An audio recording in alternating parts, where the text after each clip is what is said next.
Hi, welcome back guys. This is your friend, Lettuce Head Fanfics.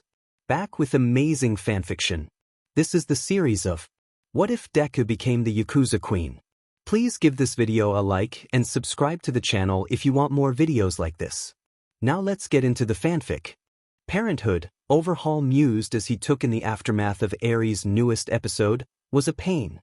It was incredibly difficult to be a parent he'd discovered, especially as a single parent juggling a job as important and time-consuming as his own.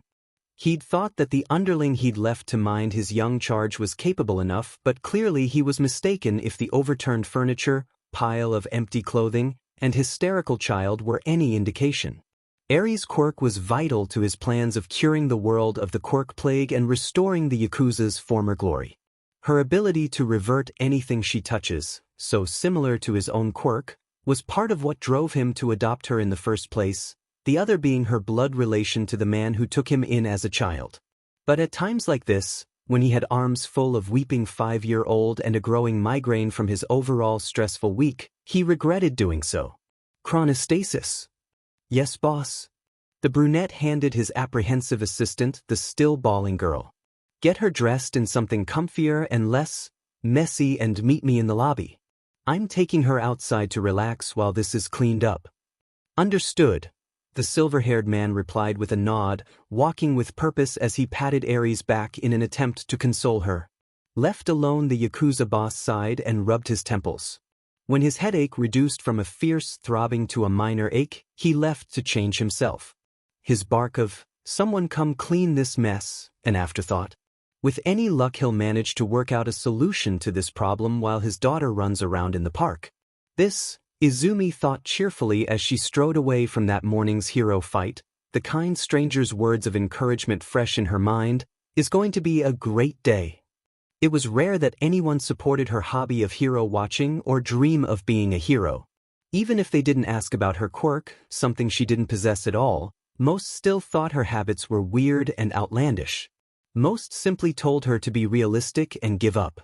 Even her mom, though the woman still let her daughter try since it made her happy. But someone believed in Izumi even though he had no clue what she could do at all. Surely this was a sign of good things to come. The F, are you smiling about Deku? Or maybe not. And nothing. The green-eyed girl stuttered as her childhood friend turned bully and his lackeys approached. The boy with the extendable fingers quirk smirked. Maybe she actually convinced some loser to date her? Before Izumi could correct him herself, Kaken scoffed. As if she could find someone desperate enough to date an ugly, quirkless piece of trash like her. She's so worthless that other quirkless nobodies wouldn't settle for her. The blonde set off an explosion right in front of her face, making her flinch and forcing the tears she was holding back to roll down her freckled cheeks. Later, crybaby, he taunted as he sauntered off. The trio's cruel laughter and words echoed in the brunette's mind on loop as she struggled to stop crying. As painful as the boy's treatment was, it paled in comparison to the salt in the wound caused by the whispers and stares from the students and teachers around that watched, like they did every other time she was bullied, and did nothing. Good mood ruined, Izumi resumed her trek to class enveloped in a dense cloud of depression and shame. At least it couldn't get any worse. She was wrong. Could get much, much worse. Izumi had frozen when the teacher had mentioned her application to UA. She should have figured he would throw her to the wolves. He never did anything to help her before. Just like he did nothing when the class burst into laughter at the news and proceeded to bully her in class. And just like he did nothing when Kaken's response to the news was violence and death threats. No one cared what happened to Midoriya Izumi. It didn't matter that she had the best marks in the whole school, that she was the best behaved student in class, or that she was the most punctual. It didn't matter that Kaken broke rules, was the rudest and least respectful student to ever attend Orudera Middle School, or that he constantly got into fights and street brawls. Bakugo Katsuki had a strong and flashy quirk, perfect for heroics, so he mattered. Izumi didn't have a quirk at all, so she didn't. That was just how things worked in this quirk-driven society. No one cared when their golden child cornered the quirkless girl after school and destroyed her notebook. No one cared when he and his friends beat her up and left with a suggestion that she kill herself. And no one cared when she limped off to find a place to cry, battered and bruised and covered in burns for the 1,000th time since her once and only friend chose to make her his go-to punching bag. To them Izumi was just a worthless Deku. A nobody. A nothing. She didn't matter at all. Kai held his breath as he led Eri into their third park of the day since their arrival in Mizurufu. This one was quiet and, thankfully, empty. Finally, the man relaxed and motioned for his daughter to go play. There was no one here to potentially be rewound or bother him while he made sure she didn't hurt herself in her excitement. Even in a town this small, so late in the day, it was remarkably difficult to find a park empty enough for their needs. Don't wander too far, the brunette warned when he noticed the girl doing exactly that, disappearing into the nearby foliage with a riot of laughter. Eri! When she didn't respond, her giggles growing fainter, Kai sighed and went trudging after her. The Yakuza boss was glad he told Chrono to stay behind and make sure Eri's mess was cleaned up properly as he wandered through the bushes in search of the child's pure white hair. Knowing his assistant, the man would have laughed his butt off the entire time at the sight of his boss running around, making a mess of himself as he chases after his playing. 5-year-old. The things I put up with for Eri, he thought as he resisted the overwhelming urge to rub his arms in a very likely futile attempt to remove the dirt, leaves, and that spiderweb he just walked through. W. Gross. All of the nope. From his person. Eri, please come back now. I'm really not in the mood for dash. Kai cut himself off as he stumbled through a bush to find his daughter sitting with a girl in her teens who honestly looked like she had seen better days. Her curly dark green hair was a mess, half falling out of its high ponytail and full of leaves. Probably not too different from what his own must look like right now, he mused. Her admittedly cute face and shapely body was littered with as many scrapes, burns, and bruises as there were tears running down her freckled cheeks. Kai actually felt a little insulted looking at her state. What kind of a-hole beats up a girl in the park and leave them to rot? Actually, they beat me up at S-school. I just wanted T to be alone. Who are you? He said that out loud. Eri's excited voice brought the pair's attention to her as she smiled at the injured girl. That's my dad, the one I told you about. He can make you better with his quirk. It's awesome. The greenette smiled awkwardly at the red-eyed girl, her tone fond. So you've told me. Her attention shifted to Kai, nerves and embarrassment gripping her upon noticing his gaze fixed on her. I am guessing you have some kind of healing or regeneration quirk. Eri didn't actually explain much besides, you can fix people with your quirk by touching them. The Yakuza boss snorted at Eri's extremely simplified explanation of his overhaul quirk. It's a little more complex than that, but yes, I can use it to heal people. If you don't mind dash, before she could finish asking, he was kneeling in front of her, removing one of his gloves to touch her face. She felt a sharp jolt of pain for an instant, overriding the throbbing ache of her injuries briefly, before all her pain was gone. Looking down at her bare arms and mostly bare legs, she found herself good as new. Even the damage to her uniform was gone. How? The brunette helped her up with his now gloved hand. My quirk, overhaul, allows me to disassemble anything I touch with my bare hands and then reassemble it to my liking. When I use it on people, I essentially tear them apart at the molecular level and put them back together healthier than before. Kai was prepared for the ensuing freak-out that always happened when he explained his affliction. People didn't like being pulled apart after all, but to his surprise the girl looked elated of all things. That's so cool. The number of uses it could have are practically limitless. In battle alone it could dash. Kai cut her off mid-ramble. Wait. You mean you don't mind that I just remade you? At all? It doesn't bother you? No. Why would it? Honestly, I wish I had a quirk even half as great as yours. Kai's curiosity piqued. Said a line those who knew him would immediately recognize as lying through his teeth. I'm sure your quirk is wonderful. Green eyes filled with tears, making the Yakuza immediately tense. Not crying. He can't handle crying. I don't have a quirk. Kai stared at the teen with open awe. She looked ashamed of her purity, her superior genes. Why are you crying? You're perfect, beautiful, a flawless human being. I wish I was like you. What is your name? The now violently blushing girl stuttered out, "Midoriya Izumi." The brunette lowered the black medical mask covering his face to smile at her in a way that made Izumi's heart flutter. "Chisaki Kai.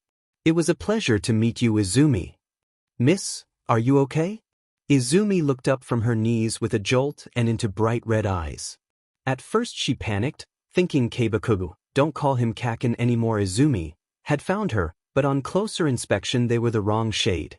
Bakugo's eyes were a deep, blood red that were always angry or disgusted, surprisingly cold for such a warm color.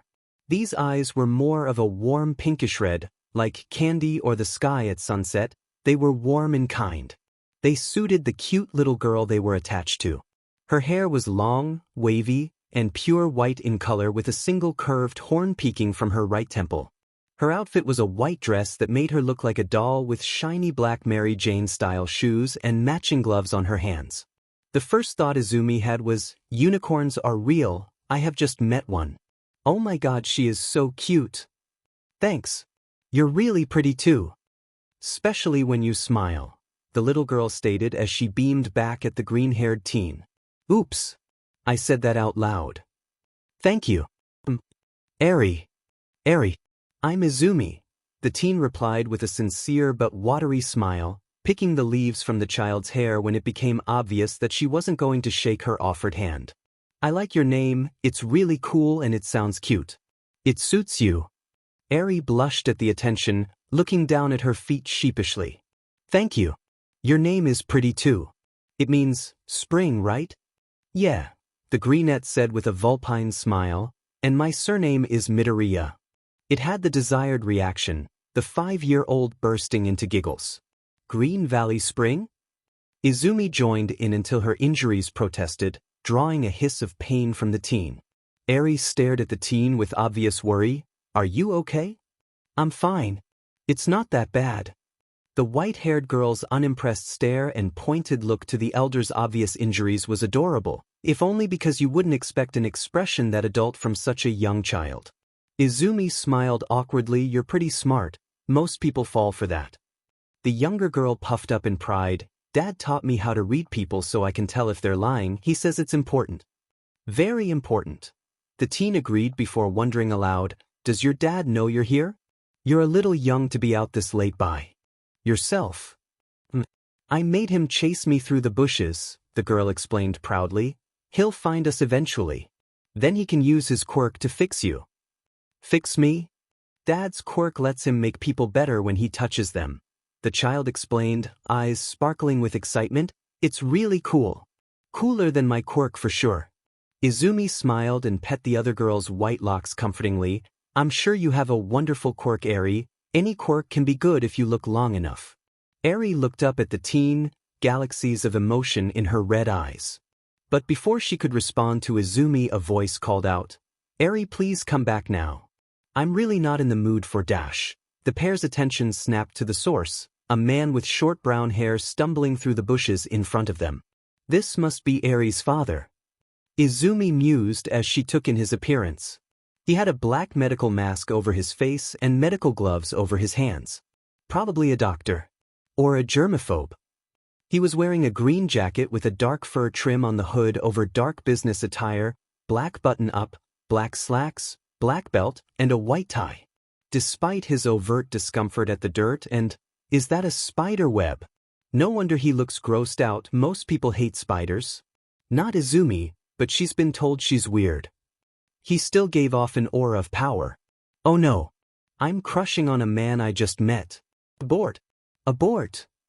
What kind of a-hole beats up a girl in the park and leaves them to rot? The brunette growled angrily. Izumi blushed, her heart melting a bit. No one had ever been mad on her behalf before. No, Izumi. But he's a dad. Cease your crushing immediately. Actually, they beat me up at S-school. I just wanted T to be alone. Who are you? The teen asked as she furiously beat down her raging hormones. Curse you, PBRY. I haven't even seen his whole face. The pair's attention was shifted away from their intense stare down. He probably was just scanning her for injuries, not checking her out. By Eri's excited voice. The girl cuddled into Izumi's side as she explained what the teen suspected. That's my dad, the one I told you about. He can make you better with his quirk. It's awesome.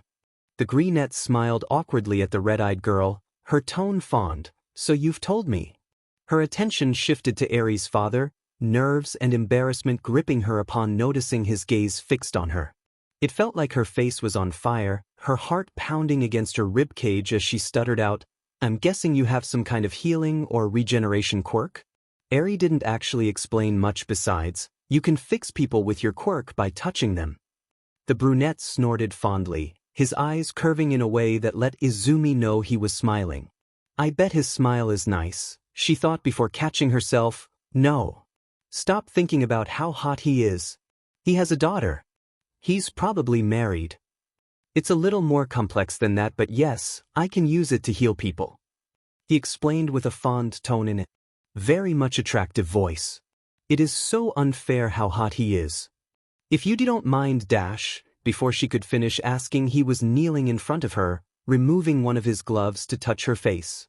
She felt a sharp jolt of pain for an instant, overriding the throbbing ache of her injuries briefly, before all her pain was gone. Looking down at her bare arms and mostly bare legs, she found herself good as new. Even the damage to her uniform was gone. How? The brunette helped her up with his now gloved hand. My quirk, overhaul, allows me to disassemble anything I touch with my bare hands and then reassemble it to my liking. When I use it on people, I essentially tear them apart at the molecular level and put them back together healthier than before. Izumi's freckled face pulled itself into the biggest, truest smile she'd had in years as she gushed. That's so cool. The number of uses it could have are practically limitless. In battle alone it could dash. He cut her off mid-ramble. Wait. You mean you don't mind that I just remade you? At all? It doesn't bother you? The teen blinked owlishly. No. Why would it?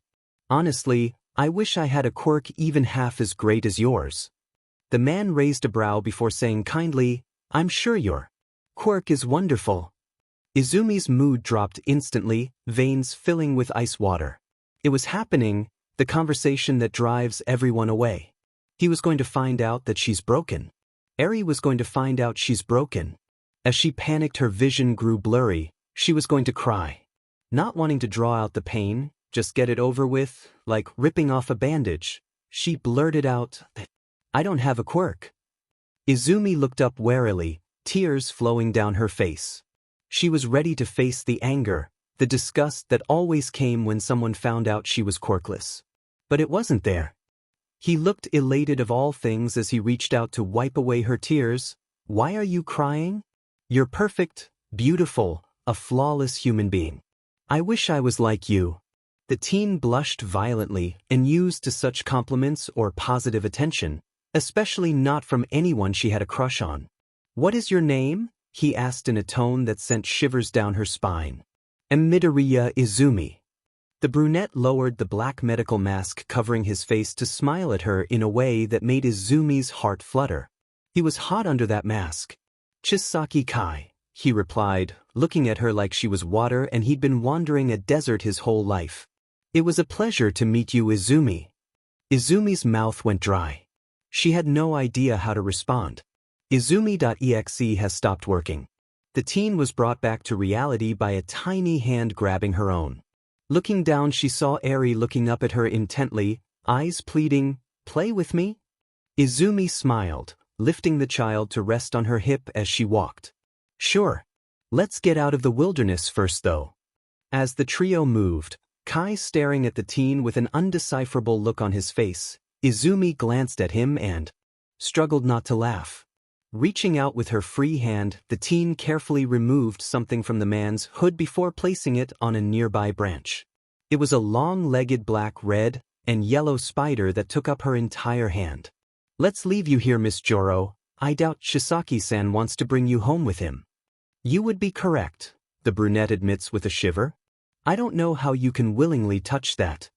The green-haired girl smiles at him. Spiders are just misunderstood. They eat all the really bad, gross bugs for us, so I see them as a good sign. It means there are less pests here, like cockroaches or flies. Kai shivered at the mention of such vermin. but looked thoughtfully at the orb weaver. I guess spiders aren't too bad. I still don't want to touch them though. Izumi laughed. Fair. The park back in view, Izumi set the white-haired child back on the grass. Now, let's go play. As the two ran around laughing, Kai smiled, pulling out his phone to text Chrono his location. Come pick me up here in an hour. He barely registered his assistant's response as he lounged on the nearby bench, enthralled with the pure girl minding his daughter. It seems he found a solution to his problems at the park after all. The sun had just gone down when Chronostasis appeared, sans bird-like mask, with one of their cars outside the park. The girls miraculously enough weren't tired at all despite the fact they'd been running around for at least an hour straight on top of whatever else they'd done in this very long day. Kai knew that, for sure in his daughter's case and most likely in the case of the green-haired teen, the rest of their day had been very stressful.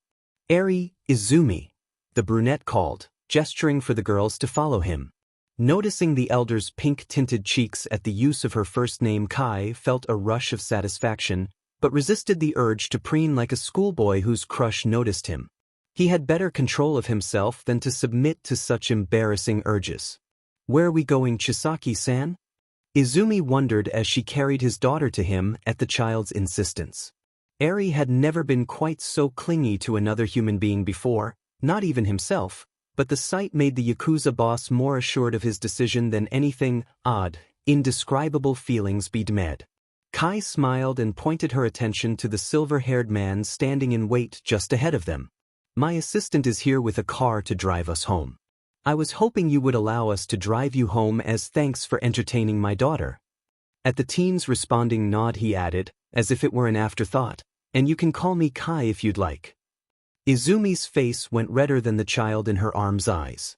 She wasn't the only one shocked by his words, if his assistant's expression was anything to go off of. But quick as a blink the other man regained his composure as though he'd never lost it to begin with.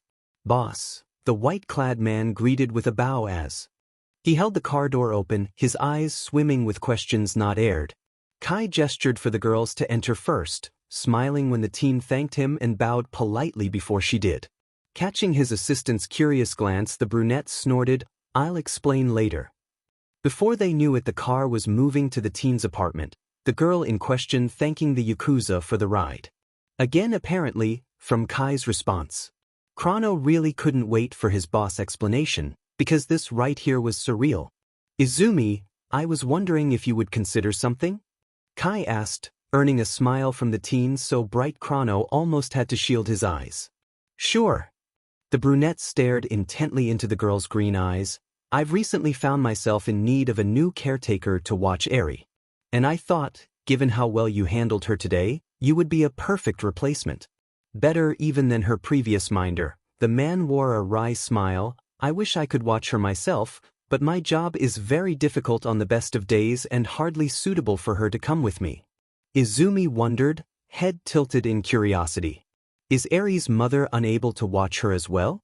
It seems unfortunate that you both have such busy schedules. Kai laughed, it would be were I married. But to answer your question, I'm the only parent Eri's ever known. I adopted her not too long ago because I saw value in her quirk where others did not. The girl got an intense look on her face as she turned to look at the child leaning against her. I just realized that I never asked what your quirk was. Eri worried her lip. Promise you won't think I'm weird? Do you think I'm weird for not having a quirk? No. And I won't think you're weird either, no matter your quirk. But if it makes you feel better, I'll promise anyways. The white-haired girl plays with the hem of her skirt as she explains, my quirk is rewind. It lets me rewind what I'm touching to a former state. If I use it on people, they lose their quirk. Or they disappear. Eri started as a hand settled on her head, stroking her gently and moving a few strands behind her ear. I was right earlier when I said your quirk was wonderful. That'll be very useful once you manage to control it. The girl's red eyes sparkled as they stared up at the warm smile on the older girl's face. Watching the scene, Kai turned to Chrono as if to say, this right here is all the explanation you need. And it was. The man could see exactly what drew his boss to the teen, quirklessness aside. The girl was a literal FING angel. Said Angel looked at the brunette and smiled, I'd love to. It'll probably only be after school and on weekends, and I'll need to figure out a way to your house, but dash. That's fine. And as for transportation, my assistant here will pick you up from your school on weekdays and your apartment on weekends. I will. Chrono asked, dumbfounded. Kai's golden eyes fixed to him, of course. You're the only one I'd trust with a job this important. Izumi seemed just as shocked with his words as his fellow Yakuza member. Thank you. I guess we should swap numbers so we can call each other? I don't really have much experience with this. As Kai plugged his personal cell, as well as Chrono's, into the teen's phone, the two introduced themselves. I'm Kurono Hari, Kai's assistant. A pleasure to meet you. Midoriya Izumi, I look forward to working with you, Kurono-san. Hari is fine, Midoriya. Then you can call me Izumi. Her cheerful response drew a smile to Hari's face. She really was a sweet girl. He'd better keep her away from the others if he can help it. The car stopped outside a simple apartment building, earning an embarrassed laugh from the teen. We're here already. Taking back her phone from the brunette, she gathered her bag and left with a cheery wave. I'll see you after school, I guess. The group waved back, Kai adding a soft, I look forward to it, before they drove off. Izumi watched them until they disappeared from view, a lovesick look on her face. She was looking forward to it too. Inko had worried when her daughter wasn't home before the sun had set. Not that Izumi being late home was anything new. The teen would spend hours hero watching whenever she had the chance, eager to watch heroes and villains alike to add their quirks to her ever-expanding collection of notebooks. It drove the green-haired woman mad, knowing her daughter had such a dangerous hobby. But Izumi loved analyzing other people's quirks.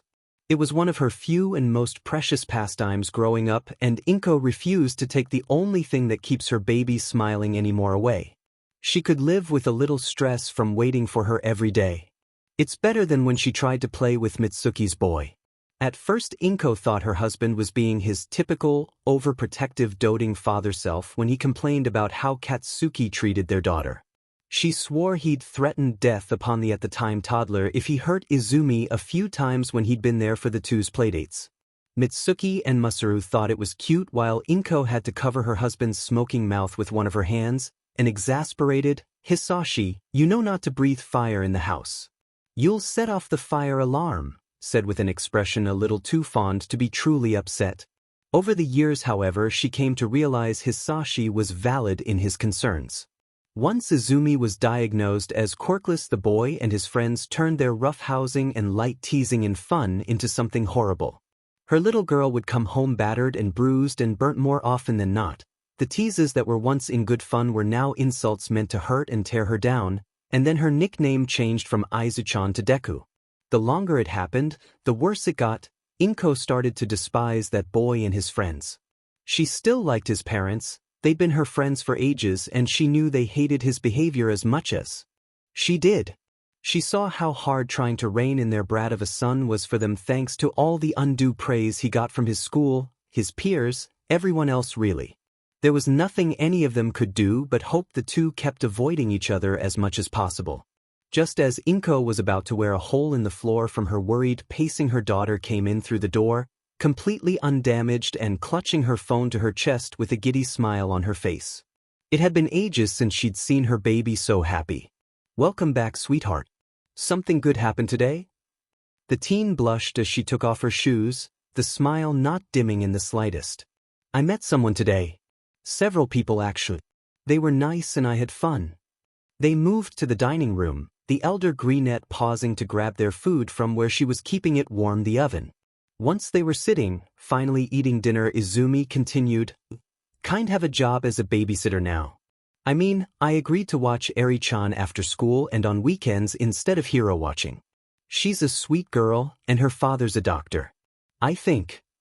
Inko had expected something interesting when her daughter mentioned meeting new people, but this was. Izumi. The teen looked at her mother, mouth full of food, and immediately tensed upon seeing tears. Are you okay? Are you upset about Dash? Upset? Heavens no, the woman raced around the table to envelope her daughter in a bone-crushing hug, My baby has a job. Oh, this is wonderful, Izumi. Her baby would be safe and indoors with a sweet little girl instead of out on the streets looking for danger. And she isn't even upset about losing out on her very dangerous hobby. She looks excited to babysit. Inko could weep, she's so happy. Correction, she is already weeping with joy. Once she'd managed to calm down, Izumi wiping away her own sympathy tears, Inko sat back down and dinner resumed.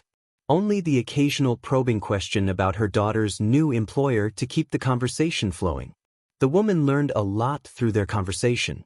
Her new client, Chisaki-san, is someone important, likely a doctor of some sort by her daughter's trained eye for information. His job keeps him too busy to stay with his daughter as much as he'd like, so he's hiring Izumi to do so when she can. Eri, his daughter, is adopted and he is unmarried, hence the lack of spouse to watch her.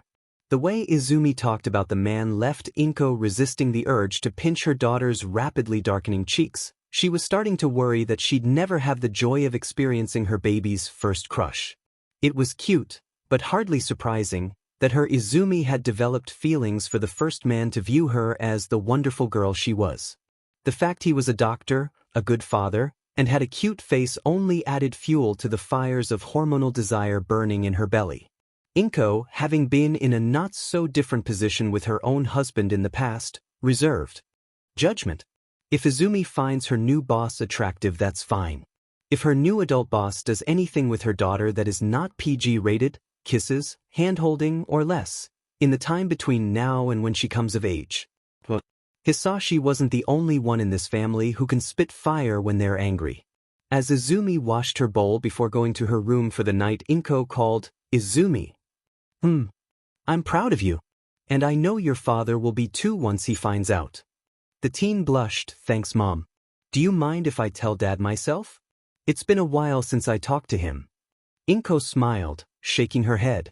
"Go ahead. I'll call him to gush about your new job with him tomorrow." The two shared a brief hug before the younger left, pulling out her cell phone as she closed her door. As she laid down on her very All Might-themed bed in her All Might-themed room, she heard the click signaling that he'd answered. "Hey, Dad." "Hello, Izumi. How's my little girl doing today?" "Good. I met some new people today. They were nice, and the two whose quirks I found out have the coolest quirks I've seen." "Ever, really?" "Oh." She could hear his intrigue on his voice even through the line. "What were they?" "One could rewind a person's physical state, rendering them quirkless or erasing them from existence. The other could break apart and reform anything he touched with his bare hands. He called it overhaul." Her father made a noise that sounded vaguely impressed, followed by a whistle. "And these new friends of yours were nice, you said?" "Yeah. They didn't mind that I was quirkless at all. One of them. He said I was a perfect, beautiful, flawless human being, to quote him exactly." Her father's laugh was as much of a surprise to him as it was to Izumi based in the coughing fit that immediately followed. "Are you okay?" Fine. But wow. He made what sounded vaguely like a snort, and he was serious. "Yep." Izumi chirped happily, popping the pea.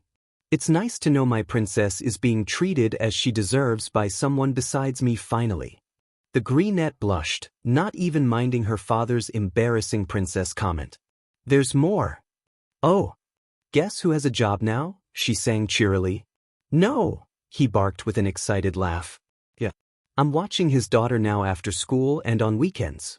She's the one with the rewind quirk. It's gonna be fun if today's any indication." Sure enough, Mom was right. The first thing her father does upon finding out is coo about how proud he is. And all Izumi can think as her father continues to sing her praises to her over the phone, telling her how much he wished he could go through the phone and pull her into a hug right now, is that today really was a great day after all. Eri was practically vibrating with excitement when she woke up this morning. Today she would spend her afternoon with Izumi. The girl who thought her quirk was wonderful. The girl who was gentle and kind and fun.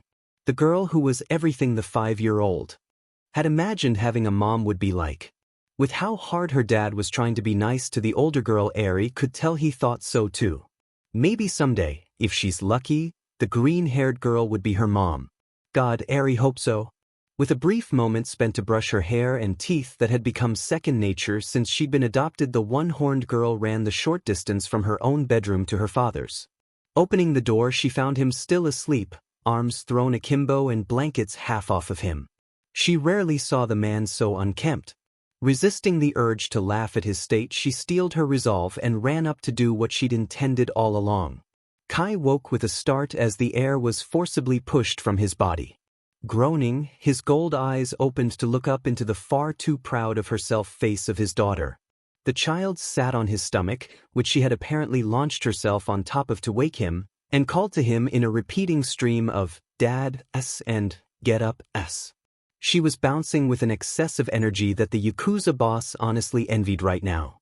"Someone's excited today," he stated with a yawn, running a hand through his hair. "What's the occasion?" Eri gave him that face, the one he himself makes whenever one of his subordinates says or does something particularly stupid. The brunette would be impressed if he had any idea why she would be leveling it at him. "Dad," she explained as though he were an idiot, "Izumi's coming here today." Once his brain managed to register her words, he kind of felt like one. "Izumi." Hugging his daughter to his chest, Kai sat up, burying his face in her pure white hair. "I can't believe I said something so stupid," he laughed into her scalp, earning a giggle back. Once they'd calmed down, the brunette pulled back to look at Eri's elated face, gold eyes locking with red. "Let's go get some breakfast." The first thing anyone noticed at Oruder Middle School that morning was Midoriya. Not that that was new.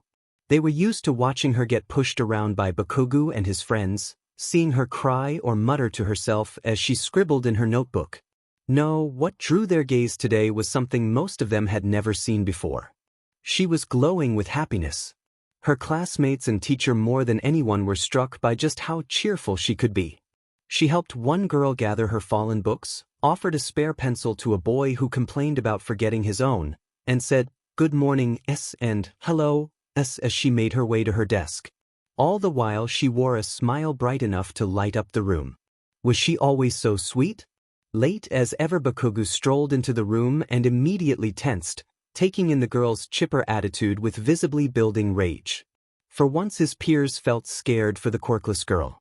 Was this the girl they would have seen all the time if only they stopped him, even once? The thought made the teacher feel ill as he did something he'd never done before. He scolded the blonde for his tardiness and told him to sit down. From her seat near the back, Izumi took this all in with no small amount of awe. For once in her life, Izumi's day at school was pleasant. It was bizarre. Everyone's intrigue at this new Midoriya only grew when they saw her go up to a man in a white suit standing in front of a fancy black car. The man opened the door for her with a bow and drove her off somewhere. Izumi, meanwhile, was sharing a pleasant conversation with Hari about his quirk, having convinced him to talk about it by flashing him the cutest puppy dog eyes he'd ever seen. The silver-haired man smiled as she rambled affectionately about his quirk, giving him a few pointers he'd never considered before.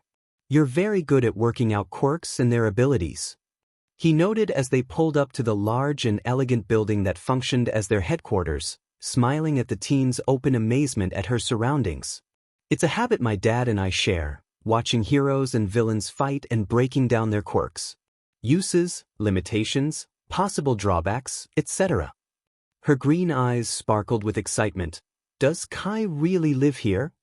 It's amazing." Hari led the teen through the halls of the traditional Japanese mansion, smiling as he explained, "Kai was taken in by the man who previously owned this house as a child. His upbringing, and later my own, was very old-fashioned. Most of our higher-ranked," he paused for just a moment to think of a suitable word, "co-workers live in the property in the outer wings or outbuildings, while Kai, Eri, and myself live in the main building here." Kai offered his home to his co-workers? The teen wondered aloud. The Yakuza elite smiled fondly. "Many of our colleagues have difficult lives due to the nature of their quirks or upbringing. Kai gave us a place to stay and jobs to do. He refers to our organization as a family.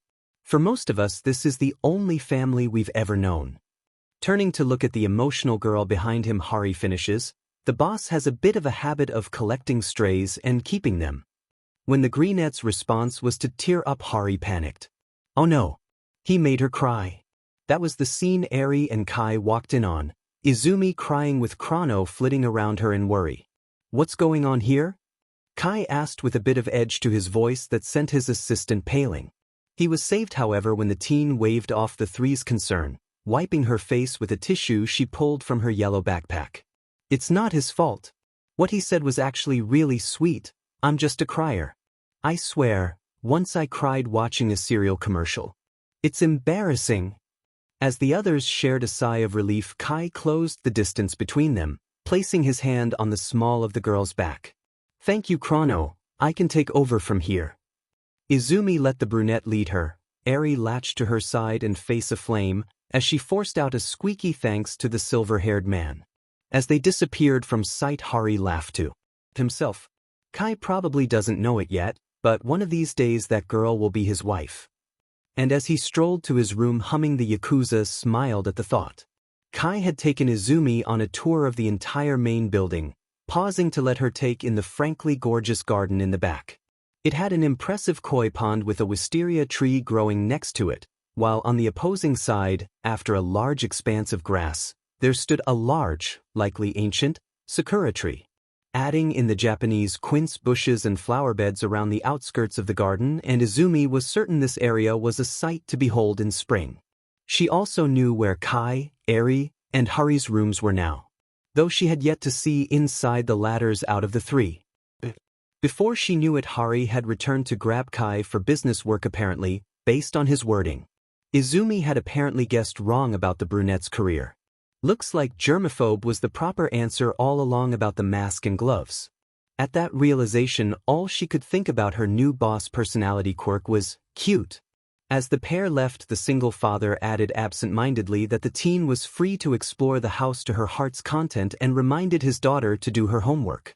Left alone, the girls looked at each other. Before the silence could stretch too long, Izumi asked, "You want to do homework together? If we get it out of the way now, we'll have the rest of the night to have fun." Eri's resulting smile was heart-melting. Izumi was impressed at how advanced the 5-year-old schoolwork was, though upon asking why she was less surprised. Eri had mentioned before that her dad was teaching her, but the greenette never put two and two together to realize the man personally homeschooled his daughter because her quirk made normal school difficult. By the time they'd both finished, it was close to dinner. "How long do you think your dad will be gone for?" Izumi asked as she packed their work away. Eri hummed, "Well, definitely after dark." "Why?" The elder girl checked her cell phone's clock again before she replied, "It's close to dinner. I was wondering if I'd need to cook, and apparently the answer is yes."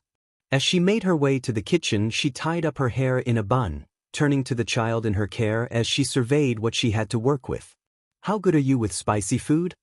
"I've never eaten it before." "Is it good?" "Very. But it's better to work your way up to spicier foods than jump straight in." The teen put some rice in the rice cooker and grabbed some ingredients that seemed random to Eri, who watched the greenette eagerly. "What are you making?" "Curry and rice. Not too spicy for now, just enough to have a bit of a kick." As she diced the meat and vegetables carefully under the girl's enthralled gaze, she added, "If you want, I can teach you a little cooking later. Mostly bentos and other simple things, but dash." "Yes, please," Eri yelled, cutting her off. "I want to learn."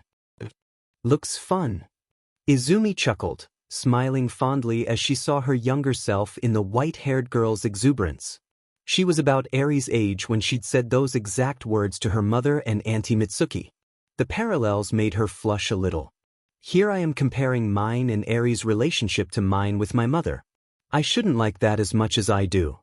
But as she watched the child take a bite of her dinner, eyes sparkling with awe that food could be so tasty when it's just spicy enough to make your mouth tingle, she couldn't bring herself to care that she treated the girl like a daughter. It was just what felt right. After dinner, Izumi put the leftovers away and ran after Eri, chasing her through the massive building in a makeshift game. She didn't have much experience with games, and neither did the 5-year-old, so they made do with whatever popped in their minds until their seemingly infinite wells of energy ran low. By then the sun was setting, but they still had time to burn before Kai came back. So, for the second time that day, Izumi's mind flashed to something she'd done with her family. It was late. Izumi should have been asleep ages ago, but her mind was working too much for her to actually sleep. The toddler got up to get herself a glass of water, careful to be quiet so she didn't wake her parents, only to see a faint light from the living room. Curiosity piqued. She moved to check why and saw her father sprawled lazily across the sofa. His dark eyes looked just as tired as her own as they scanned the people on screen, heroes and villains on the news, before flitting to a notebook by his hand on the arm of the sofa. "Whatcha doin'?" she asked as she climbed into his lap, earning a chuckle. "You're supposed to be asleep." She shrugged. "Can't. Brain's too busy." The man ran his fingers through her short green hair, as messy and full of curls as his own, a smile on his face. "Sorry. Looks like you take after me in that department. Want to know how I get tired?" I put on the news and use it to analyze the quirks I see." The black-haired man held up his full notebook. "It's a hobby I started a long time ago that I can't seem to shake. Want to help?" "Sure." They spent ages. It felt like watching hero fights and compiling info together. Most of the time Inko would wake up to find them both passed out together on the sofa, notebooks full of quirk details on the floor nearby. It was one of the few memories of her father Izumi remembered with crystal clarity. "Want to help me with a hobby of mine?" Izumi asked as he pulled out her newest notebook, sitting on the couch and turning on the TV. Aries' excitement was palpable. Chrono resisted the overwhelming urge to clasp his hands together and pray as they returned home, because the fact they'd hired Izumi couldn't have been a bigger godsend than it was in this moment. Their afternoon was a shit show. Anything that could have gone wrong did go wrong, and as a result Kai was wound tighter than a spring. But the second they walked into the living room, the teen welcomed them home from her seat on the nearby couch, asking how work was sweetly, like a doting housewife, and the tension visibly melted from the brunette as though it were never there to begin with. "Stressful," he summarized as he took in the girl's appearance. The teen had her curly green hair up in a high bun instead of the ponytail she'd had it in when they left. She had Aries' head resting in her lap, and she was taking notes on the hero fight currently airing on the news. Kai sat down next to her, smiling at his sleepy but not yet asleep daughter as she commented on the hero's poor form sassily. Izumi apparently found her commentary just as amusing, because she added it next to her own notes in red ink. "What's this, if you don't mind my asking?" Kai questioned. From his standing position behind the couch, Hari was equally curious. It was Eri who answered. "Izumi's teaching me to analyze people. She's a good teacher," said Greenette, blushed, rubbing her neck nervously. "I'm really not. Eri's just a fast learner." Chrono smiled. "This is that hobby you mentioned earlier, the one your dad taught you?" he asked, earning a nod from the teen. "Dad used to do this with me all the time when I was little. Watch heroes and villains fight on the news and break them all down. Taking what we could work out of their quirks, fighting style, personality, and anything else of note and writing it down in one of these." She held up the notebook she was using, to be further analyzed later. Kai held his hand out. "May I?" Izumi closed the book and handed it over, growing increasingly nervous as the man browsed her work. "You got all this from news footage?" the brunette wondered, his tone pleasantly surprised. Hari moved to read over his boss' shoulder, eyes widening as he did. "Most of it, yeah." "Why?" The silver-haired man whistled. "These are thorough. They're impressive is what they are." Kai added as he handed the book back. "You have a gift." A satisfied smile stretched across his face as he took in the girl's rapidly darkening cheeks. "Thanks," she stuttered self-consciously, "but these aren't that impressive. My dad's notes are better." "I look forward to meeting him then." "What?" Izumi asked, blinking owlishly. Kai clarified. "I said I look forward to meeting him because if your words are anything to go off of, he sounds like a great man. And a genius, because I honestly can't imagine how you can outdo your work." Deep in his evil lair, for the first time since he'd lost his nose, all for one sneezed. Back at the Yakuza headquarters, Izumi quickly changed the subject to avoid fainting from the excess blood flow to her head. "Did you two eat?"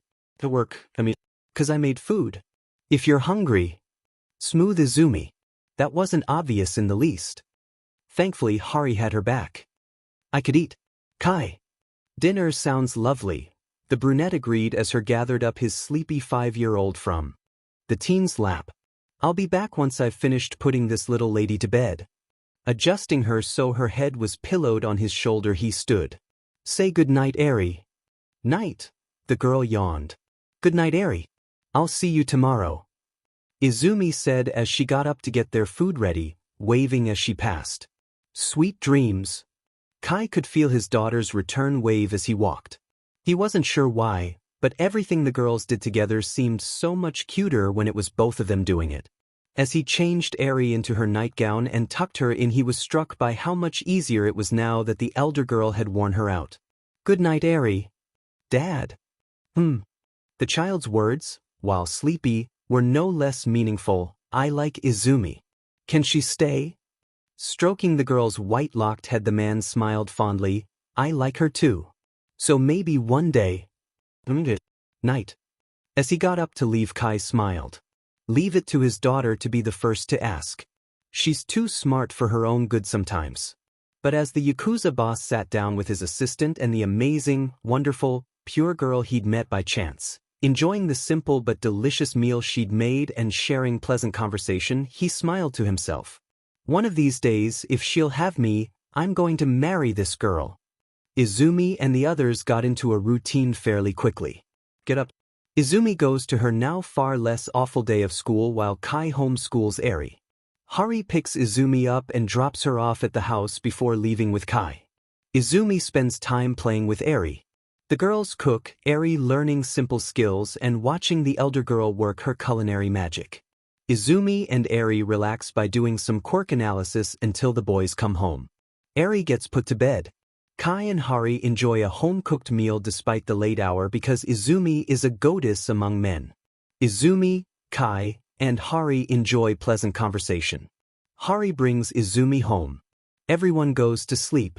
And then they wake up and do it all over again. It was simple, but it was nice. It was theirs. Nearly a week had gone by in this routine. The first weekend shift was on the morrow, and that knowledge left all of them giddy, excited, and full of nerves. Currently, Kai and Hari were sitting at the kitchen table, the former struggling not to laugh at the scene before him. I can't believe you've never eaten katsudon before. This is a crime. No, a travesty. Izumi, it's not that bad. You really don't have to go through all this trouble to cook something new. The leftovers are more than enough. Hari insisted, guilt lacing his tone as the teen worked herself into a frenzy cooking them a meal from scratch. Fresh food for once, rather than the leftovers from her meal for Eri. Kai mentally noted to eat those for lunch as he hid his smile behind the hand he was resting his face on. Chrono didn't realize how futile his efforts were, but the brunette saw perfectly. Izumi wasn't going to let this go. When the silver-haired man got up to try and offer assistance, the teen fixed him with toxic green eyes, brandishing her wooden spoon at him like a weapon. No. You, sit down, she ordered, sending a chill down Kai's spine. His assistant complied, mouth snapping shut as he took in her serious expression. I know I don't have to feed you, Hari. You're a grown, but man, I'd be more than a little surprised if you didn't know how to cook at least a little. I'm doing this because I want to make you something. I don't have many people to share this with, you know. Just you guys, my mom and my dad, before his work sent him out of the country. I like cooking for the people I care about, and that includes you too, so shut up and let me feed you the best dish on the face of this earth. Kai didn't even bother hiding his smile this time as he watched the teen turn back to the stove. Honestly, he didn't even care that she thought a meal as sweet and unhealthy as katsudon was mandatory. It had bothered him initially, though he'd resolved to eat it anyway just to spare her feelings, that her favorite dish was something so guilty pleasure and junk food in nature.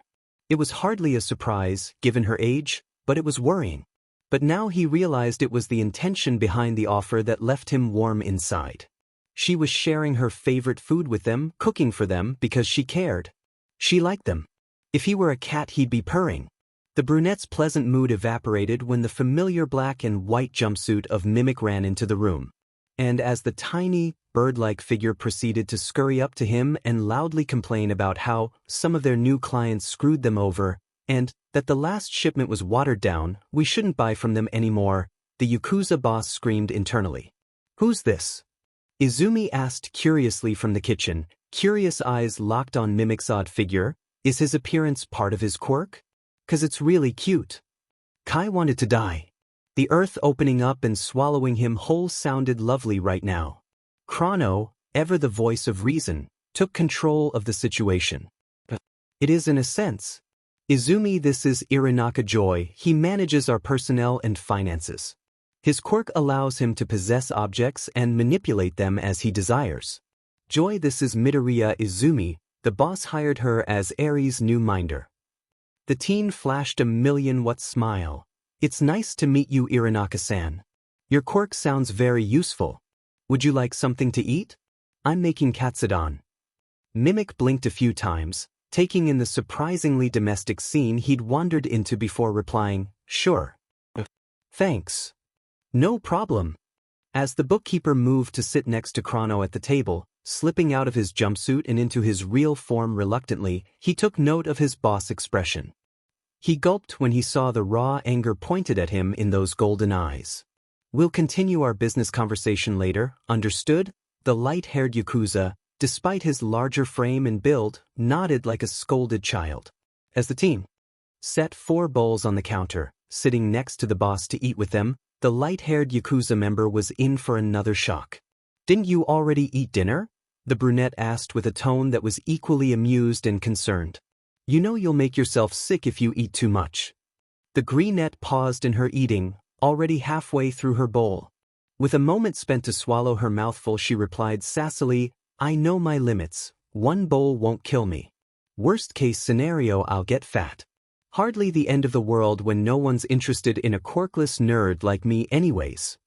Joy mentally noted that. It explained why his boss found the teen worthy enough to watch his daughter. Confused and more than a little weirded out, the built man dug into his meal. And immediately felt his taste buds sing. He practically inhaled his food, a smile stretching his face. Cute, a killer cook, and she thought his quirk was cool. This girl was something else. Midoriya. Marry me, the man blurted, his tone awed. Chrono choked on his mouthful next to Joy while across from the two Kai and Izumi's reactions were very different. Izumi flushed red like a stoplight, stuttering out a flattered, Thank you for the offer, Irinaka-san, BB, but I'm not old enough to for marriage yet. And the boss? Kai was livid. If looks could kill, Joy would be beyond dead right now. He fed up. It's all good, Midoriya, I meant it like a compliment. Like, your food is so good I could marry you just so I could have it all the time. The teen and his boss relaxed at that. Phew. Crisis averted. Thank you, Irinaka-san. Izumi said with an angelic smile before turning to the less rigid, but still glaring overhaul. Are you enjoying it, Kai? Jesus Christ, she's on a first-name basis.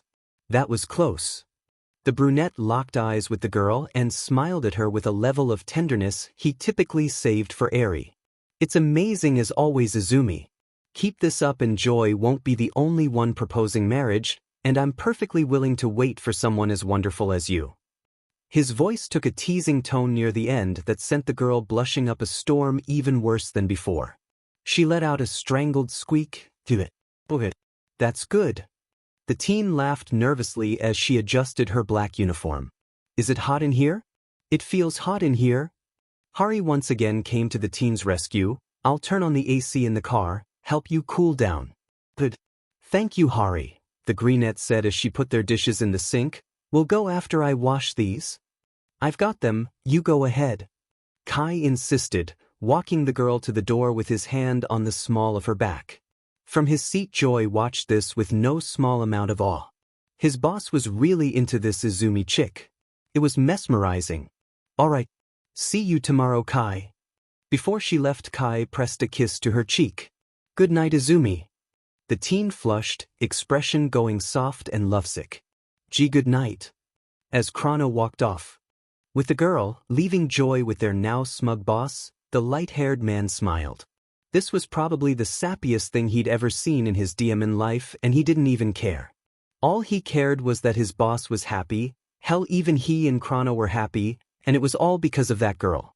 Drew Izumi and the spider on my DeviantArt. Give her a look if you're curious. When Izumi got home, Inko knew something big had happened.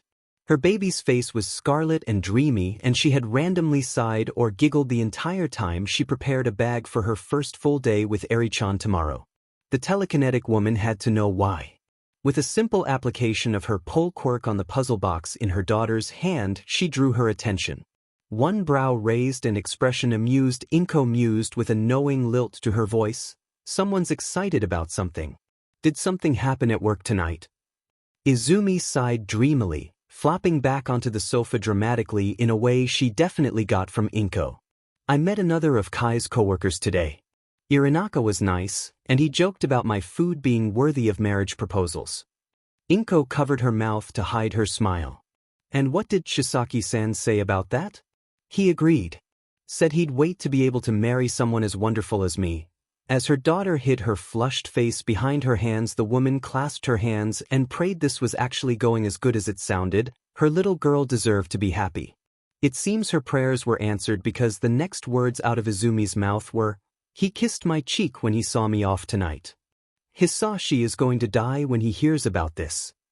Inko pulled Izumi into a hug when she noticed her daughter's expression, resignation and pleading in equal measure. It was like the teen had read her mind as she whined, "Please don't tell Dad, you know how he'll react." "I do, but you know he'll be worse if he doesn't hear about it from one of us." At the younger's groan the mother laughed, "Don't worry, I'll make sure he doesn't get too bad." Her daughter buried her face in her chest as she hugged back, smothering the quiet, "Thank you." She said a little. Hari wasn't really sure what he expected when he knocked on Izumi's apartment door that morning, but the sweet woman who answered the door and welcomed him inside was more than he'd ever imagined.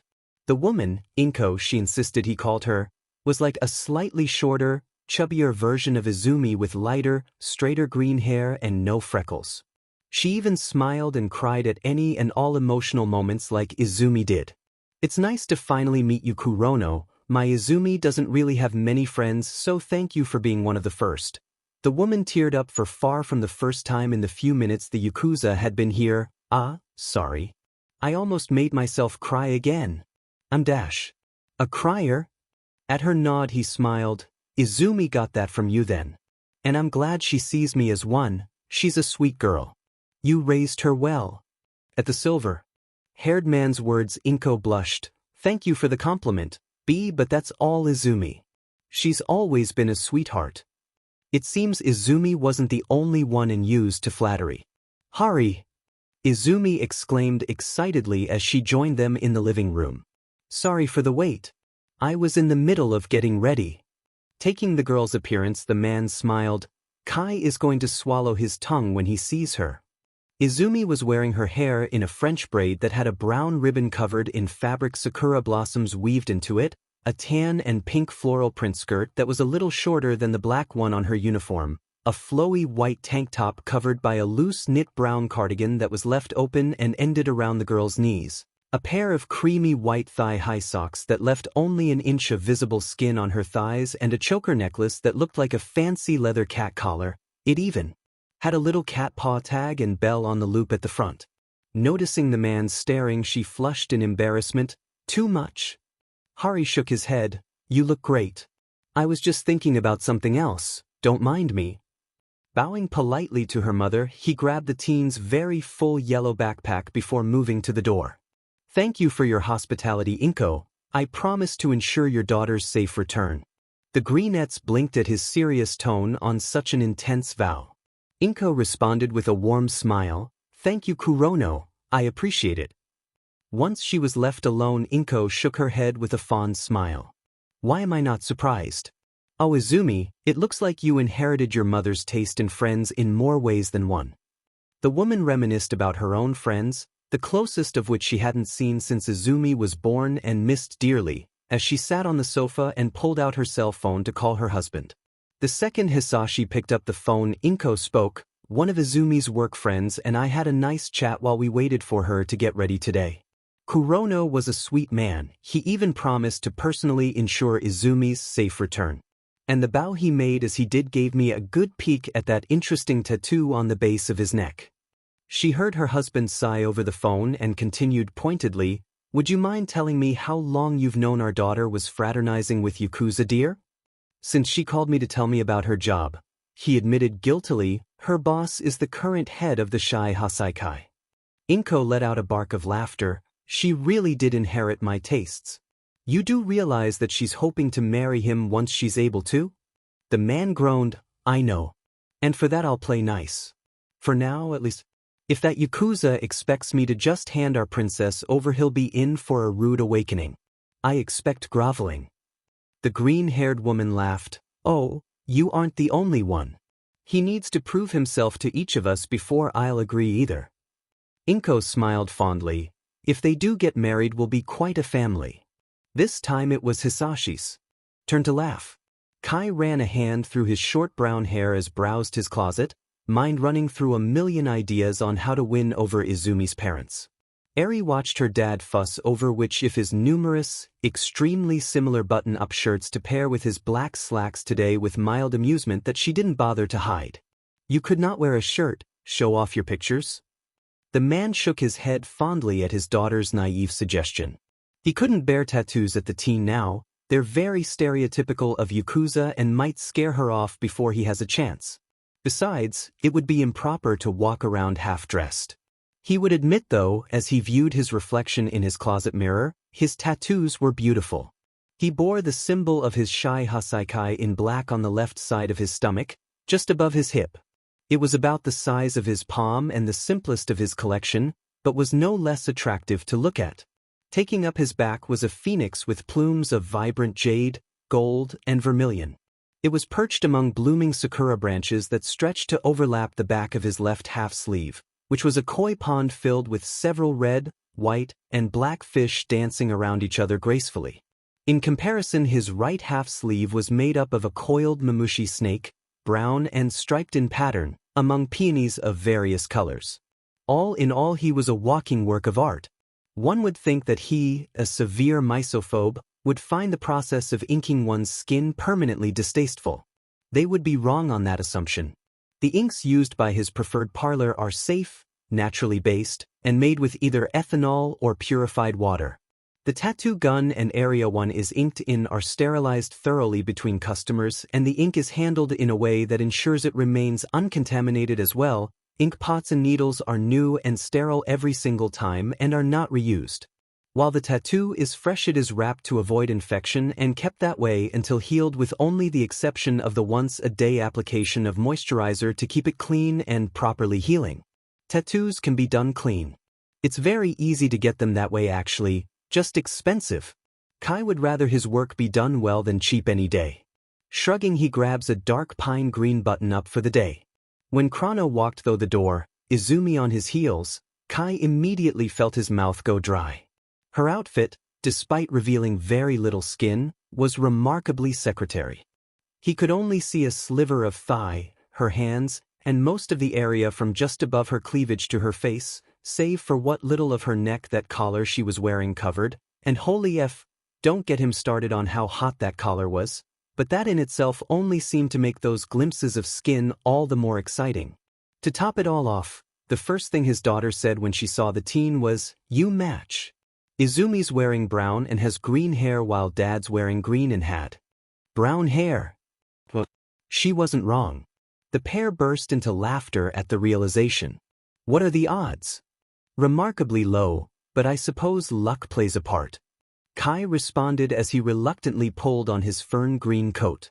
He really wanted to stay and watch the girls all day, but his work couldn't be skipped.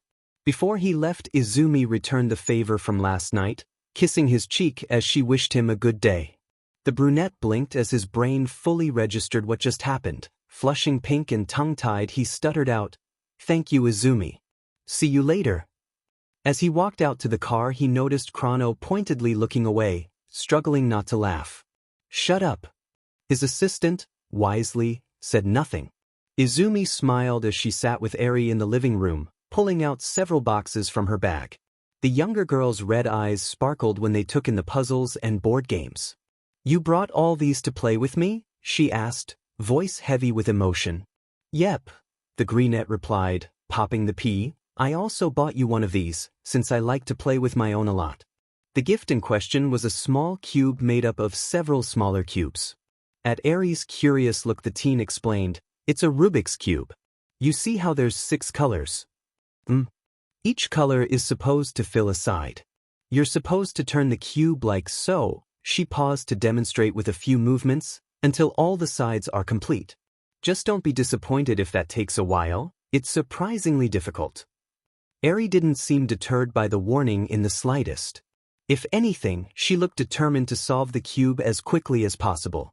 But she put it down to grab one of the 1,000-piece puzzles on the table. "You're teaching me to make bentos today, right?" she asked as she dumped the contents onto the dark wood surface of the table in front of them. Izumi smiled and set the box lid to the side of the table so they could see what it should look like for reference. "Right again. I'm thinking the kind that are cute and fun. I'm also going to show you how to make tamagoyaki, but until you're old enough to use the stove you'll just be watching for that part." "That's fine," the white-haired girl said as she rapidly grabbed border pieces out of the pile and assembled them. "I found a corner." "Me too. I think you have the top left and mine." She glanced at the box lid briefly. "Is the bottom left?" The pair spent a couple hours on that puzzle, just relaxing and enjoying each other's company, but now they were done. The end result was a gorgeous watercolor painting of a bunch of colorful jellyfish on a white background. Eri found it particularly fascinating. "I didn't know jellyfish could be pretty. I should take you to the aquarium sometime. The one near my school has a room filled with tanks for different kinds of jellyfish." The 5-year-old's eyes sparkled. "Are there lots of fish there?"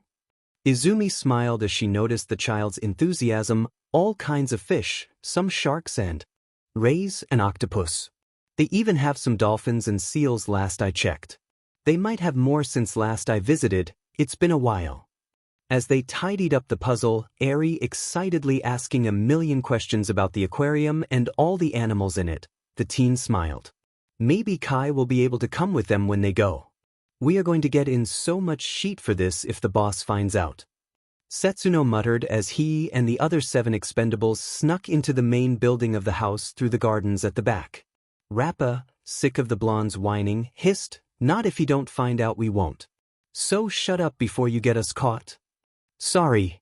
The group peeked around the wall and got a good look at the girl they'd been referring to as the boss wife ever since Chrono and Mimic warned them not to mess with her. She was short at 5'0", with dark green hair braided nicely and an outfit that was cute as all hell, and looked a little on the young side. "I never pegged over Ho as a pervert," Rappa commented as he watched the girl tidy up after her game with Eri. None of the others said anything about his use of the wrong name for once, as his words weren't exactly wrong for once. The teen had to be at most 16, if that, and there was no denying that a grown man flirting with a girl that young was more than a little perverse. "Oh shit," Hojo hissed as he pulled the others back behind the wall, earning more than a few shoves from the action. "What gives, a-hole?" Rappa growled as he towered over the bald man aggressively, earning a whispered, "I think she spotted us." "I did." The group turned to gape at the tiny slip of a girl in shock. How the F did she sneak up on them? Word to the wise, if you're trying not to be spotted, don't talk or move too much. Also, some of you were too tall to hide properly. She motioned to the floor and section of wall visible from the living room, drawing their attention to the Rappa and Rikia-shaped shadows there. "You must be Kai and Hari's co-workers." "That's one way of putting it," Shin replied, a little caught off guard as she smiled and continued, "Honestly, thanks to his quirk, I'm Midoriya Izumi, but you can just call me Izumi. It's nice to meet you all. Do you want to stay and join Eri and I for lunch?" Once he released his quirk's compulsion to tell the truth, she blinked, looking at all of them with excited eyes. "Did one of you just make me talk with your quirk?" The spectacled man raised his hand. "I did. Apologies, but I like to ensure those I talk to are truthful." "That's so cool. It must be very useful." Nemoto Shin. "And thank you." The men were more than a little surprised as she led them into the dining room, chattering candidly and full of excitement over their quirks as they were explained as if they were the most amazing abilities in existence. Katsukame Rikiya's vitality stealing? Rare and extremely useful for tiring out opponents in battle without causing harm. I like it. Toya's larceny? Good for stopping thieves or disarming an attacker while steering clear of any danger. It would also make grabbing something from across a room much faster. Hojo use crystallization? A great defensive quirk with very little visible drawback. Perfect for protecting others and really cool to look at. Sakiki Didoro sloshed? Would be the perfect way to know your friends were having just as much fun as you at a party, even with differing alcohol tolerances.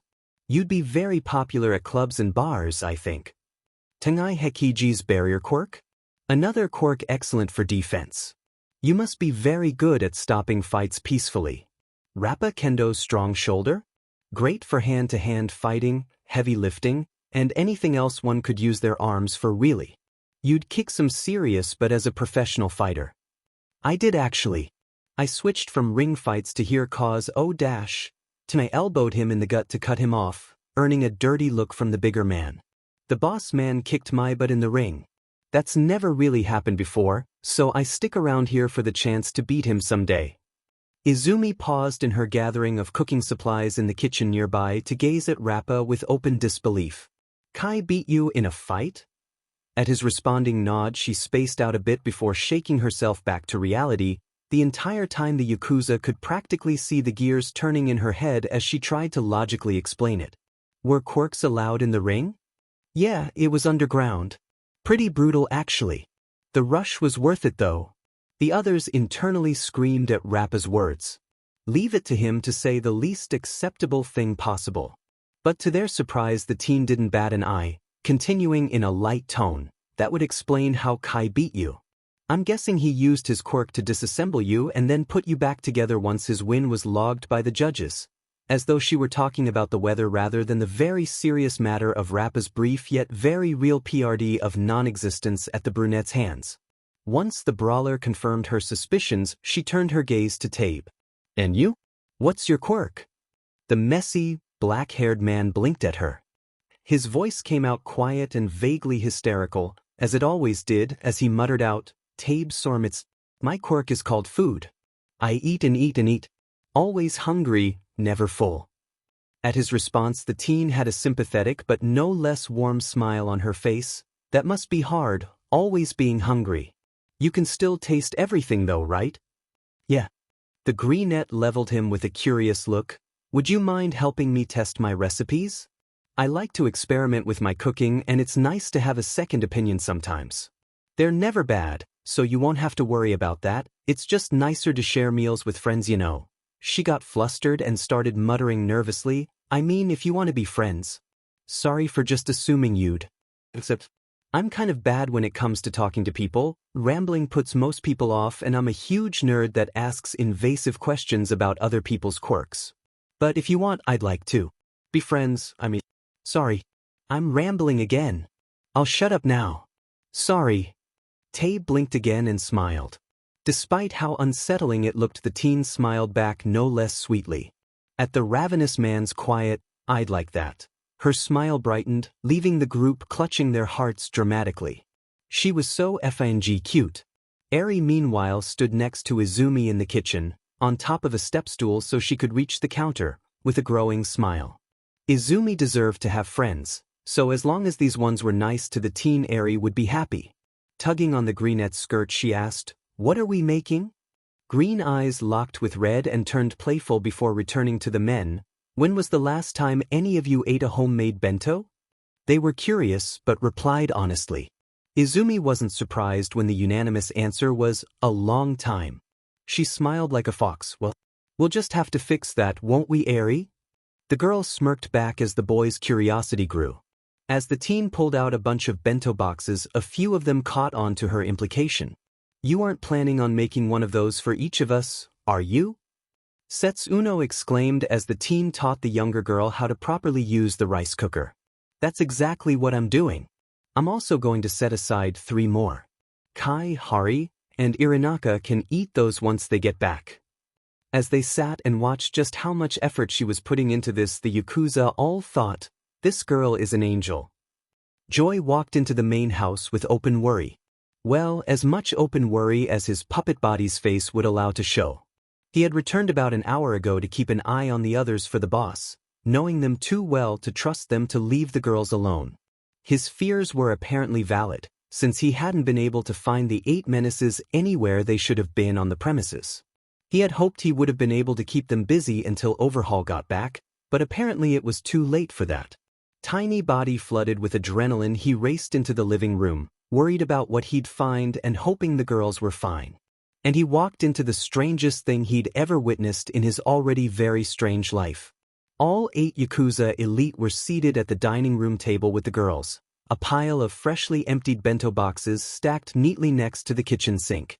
Izumi was setting up a board game in the middle of the table while the men talked amiably, aside from the half-butted bickering over what piece belonged to whom that inevitably happened in these circumstances.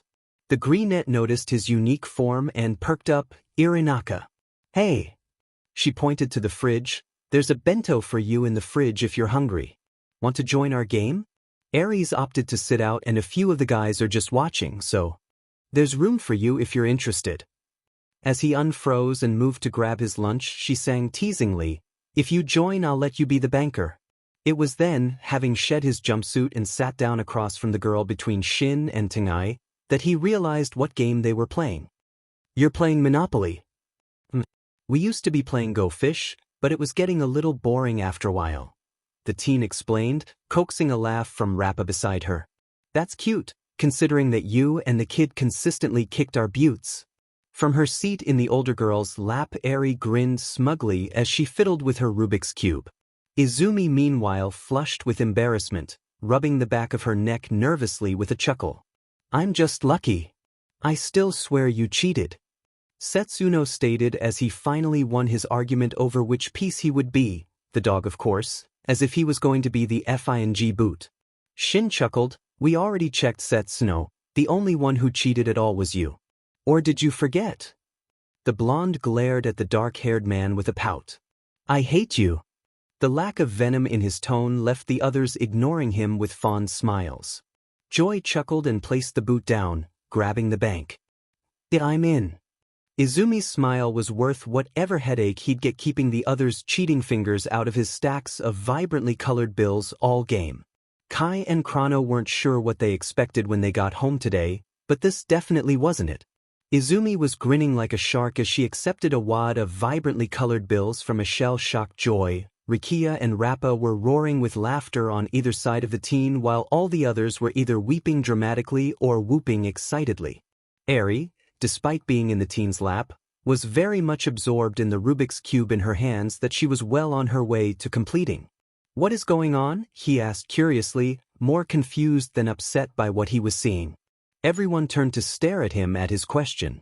Eri replied, everyone wanted to see Izumi, she made friends, and we played some games. Rappa added gleefully, and this girl here straight up destroyed us every time. She won every round of Go Fish and beat Mimic at Monopoly. The massive man caught the teen in a headlock, rustling her hair playfully, I like you, kid. Izumi freed herself from the brawler's grasp with a smile, it's not that big a deal. I'm good with numbers and analytical activities, add in the tips my parents gave me on business and finance management and you can understand why I'm good at games like these. If you really want to see brutal, you should see my family's games of Risk. Dad is a mad genius when it comes to battle plans and Mom uses her telekinesis to cheat. Kai walked up to the table and craned over the greenette's shoulder to watch his daughter. Where did she get a Rubik's Cube? I bought it for her. Izumi admitted as she looked up into his golden eyes. I have a few myself so I thought she'd appreciate the challenge. I'd say you're right considering how intent she is on solving it. As they put away the game, the Yakuza stared at the two's interactions as if transfixed. The way they smiled at each other, their body language, even their FING small talk was like they were a couple who'd been married for years talking about their kid. When they saw how young Izumi was, they assumed their boss was just into younger girls. Weird and a little creepy, but far from the worst thing they'd seen. But now they saw it was different. The pair were into each other despite their age gap, not because of it. Kai talked to Izumi like an equal, which spoke volumes to them about how much he valued her. Izumi meanwhile was eager for companionship and acceptance, as they noticed from talking to her, but clung especially hard to the boss. As they watched, they understood that the brunette was probably the first person outside the girl's family to treat her with kindness. Tabe, Shin, And Setsuno more than anyone understood why people would treat a girl so sweet like sheet. She was quirkless, and quirks meant everything nowadays. But the realization left a sour taste in their mouths. "Hey Kai," the man hummed as he swapped places with the teen, holding Eri in his lap as Izumi stood to get started on dinner. "I was thinking of taking Eri to the aquarium sometime soon, is that all right with you?" The child in question paused in her puzzle solving to stare up at him with pleading red eyes. The Yakuza boss signed internally, "Why can I never say no to that adorable face?" "Sure. I'm free tomorrow, so we can go then." The 5-year-old's beaming face made his heart melt. As he noticed his men's amused faces, none more so than his assistant, he growled quietly, "Shut up." Chrono rested his cheek on his hand as he openly grinned at his boss. "We didn't say anything." "Yeah, well you're thinking it." Joy snickered. "You mean the fact that you're straight up skipping work tomorrow to do something for the girls is adorable? Or did you mean the fact that they got you wrapped around their fingers to the point you can't refuse them anything? I swear, once you and Izumi get married for real you are going to be so whipped." The others laughed, or tried not to, as Kai's eyes narrowed. "Joy, you have 30 seconds before I chase you down for that. I suggest you make them count." Before anyone could make an attempt, Izumi butted in, "No you won't. Please sit and relax Kai, there's no need for threats in the house." The other Yakuza struggled not to laugh at their boss' open embarrassment, but before they could laugh in earnest the teen continued, "And the rest of you leave him alone. You're adults, you know better than to be rude to your host in his own home. The fact he's your boss makes your behavior all the more shameful." Look at them, cowed into behavior by a woman smaller than all of them and significantly younger. Looks like their boss isn't the only one who'll be whipped once she's his wife. The thought, strangely enough, bothered no one. I posted a ref image for Kai's tattoos on my DA, so feel free to look at them.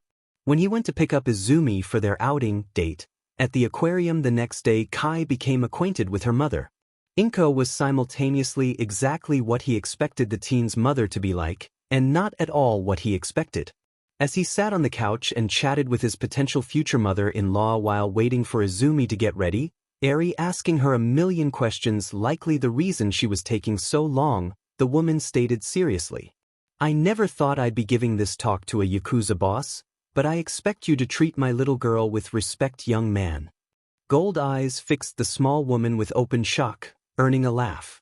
"Relax overhaul, I'm not your enemy here." "How do you dash?" "My husband is very familiar with the darker underbelly of our world. He's known who you were since Izumi gushed about you and that job you gave her on day one." Inko shrugged, crossing one leg over the other and folding her hands in her lap. "I meanwhile worked it out after I spotted your assistant's lovely neck tattoo yesterday. So, what exactly are your intentions regarding my daughter?" The brunette swallowed, decidedly less sure of his plans to win the woman over now. "I intend to ask your daughter to marry me once she's of age," he admitted, telling her his intentions bluntly. "She's a remarkable girl and I want nothing more than to see her happy." Green eyes peered into gold as the mother smiled. "I do too. That's why I'll just let you off with a warning." Her expression was glacial as she continued, "I expect you to behave yourself until after you're married, whether that be when she's 16 or so. If I find out you've done anything more than kiss my little girl, organs count as small objects. I'm sure you're creative enough to see how I could use my quirk on yours should you decide to ignore this warning." "Yes, ma'am," he replied with a shiver. "Good," she chirped cheerfully as the girls entered the room, oblivious to what had happened in their absence. Izumi was wearing a preppy blue dress that had a star pattern that made her look like she was wearing the night sky that was flowing and cut off at the knees, a pair of black tights, and a long necklace made up of a black string with a silver star pendant at the end with matching stud earrings. Her curly green hair was down for the first time since he'd met her, reaching her mid-back, with the exception of her bangs, which were held back with a blue handkerchief headband, the knot looking a bit like bunny ears at the top of her head. God, she's even more adorable than last time, Kai thought as he took her in with a smile. The giggle he heard from the teen's mother next to him and amused look on her face reminded him that she was there, causing him to flush. "You look wonderful, Izumi." The glowing smile he received was worth the embarrassment. "Thank you, Kai." Picking up Eri, who was also wearing a deep blue dress. After slipping on her bright red sneakers, the teen waved goodbye to her mother. "Bye, Mom. See you later." The brunette slipped in his own white sneakers and bowed to the woman respectfully. "Thank you for having me, ma'am. I enjoyed our conversation. It was enlightening." "Likewise," the elder woman replied with a sweet smile. "Don't you be a stranger, young man. I'd like to get to know my future son-in-law and granddaughter beyond names, after all." "Mom," Izumi exclaimed with a red face, earning a laugh from the woman. "I'm your mother, Izumi. It's my job to tease." Groaning, the teen pulled the equally red-faced Yakuza boss out of the house.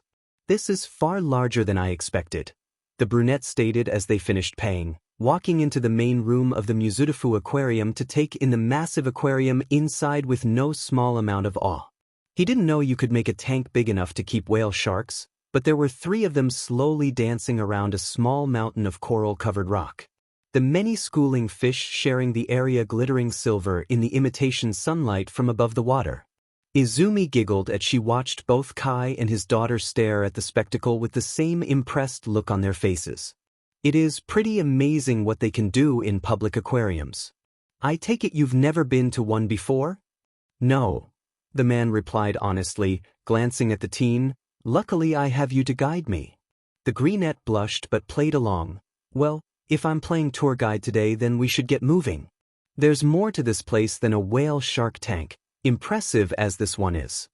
Eri grabbed the teen's hand as they moved, Kai following close behind. The doorway she led them through was actually a tunnel through another large tank, this one filled with colorful reefs and reef fish. Lionfish, damselfish, tangs of all sizes and colors. There was even a moray eel. As the trio paused to admire their surroundings, a shadow fell over them, causing them to look up. It was a shark, a reef shark with dark-tipped fins and tan-colored skin. On closer inspection, there were actually several of them circling the reefs lazily. As Izumi took that moment to explain the many fish and their names to his daughter, Kai stared at her fondly. She really was beautiful. He was pulled from his daydreaming as the girls started walking, shaking himself back to reality as he moved to catch up before they noticed he'd lagged behind. The room they walked into was mostly empty but had circular tanks in the walls with plaques beneath them explaining the fish inside. Upon inspection, the Yakuza noticed that each had a small colony of either clownfish or seahorses, with each window being a different breed or species. The way Eri's eyes got progressively more excited left him torn. On one hand, he was glad she was so happy. On the other hand, he knew she was going to start begging for a pet again. That pets were going to be a constant struggle with his daughter ever since she first laid eyes on the pond in their home and asked if they could fill it with koi. Well, at least she likes fish. He didn't know how he'd handle if she was a dog person. Speaking of koi, the next room had several ponds in it one could view from above via wooden bridges designed to mirror the Dragon Gate myth. Kai had told this very tale to Eri many times before bed, as it was one of her favorites, so he was unsurprised when the child started telling the story to Izumi gleefully. The brunette admired the way the teen listened to the younger girl's brief but no less exciting telling of the carp that became a dragon by swimming up a waterfall and jumping over the high wooden gate at its peak. You could tell from her face that she was familiar with the tale, but she still listened to Eri's telling wholeheartedly. It was sweet. The next room continued the theme of Japanese legends by holding 2 exhibits, one for catfish and the other for giant salamanders. The somewhat familiar tales of the catfish Namazu, who sleeps beneath Japan and causes earthquakes, and Hanzaki were especially captivating when told by Izumi. Eri had offhandedly mentioned that both were kind of funny looking, but in a cute way. As they entered the next room, Kai resisted the urge to groan at Eri's squeal of delight as she ran up to the glass. Apparently he'd spoke too soon when he counted himself lucky that she only liked fish, because his daughter was utterly besotted with the turtles in the talk in front of her. Red-eared and yellow-bellied sliders, painted, and snapping turtles each had their own tank. The fact the displays noted that these species were popular in the pet trade but hard to care for did not escape his or Eri's notice. There was a long conversation about pets in the near future, he could tell. And he knew that he was probably going to lose. Maybe he can get her to settle for just one tank for her room, preferably not one with a turtle inside. With his mind so focused on his daughter's inevitable new pet, the Yakuza barely noticed that they had changed rooms until Izumi patted him on the shoulder. "Kai, are okay?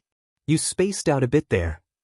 The brunette blushed, thankful that the dim lighting of the aquarium probably hid it. "Yeah, just thinking about something else." The pair returned their gaze to Eri, who was flitting from one tank to the next excitedly.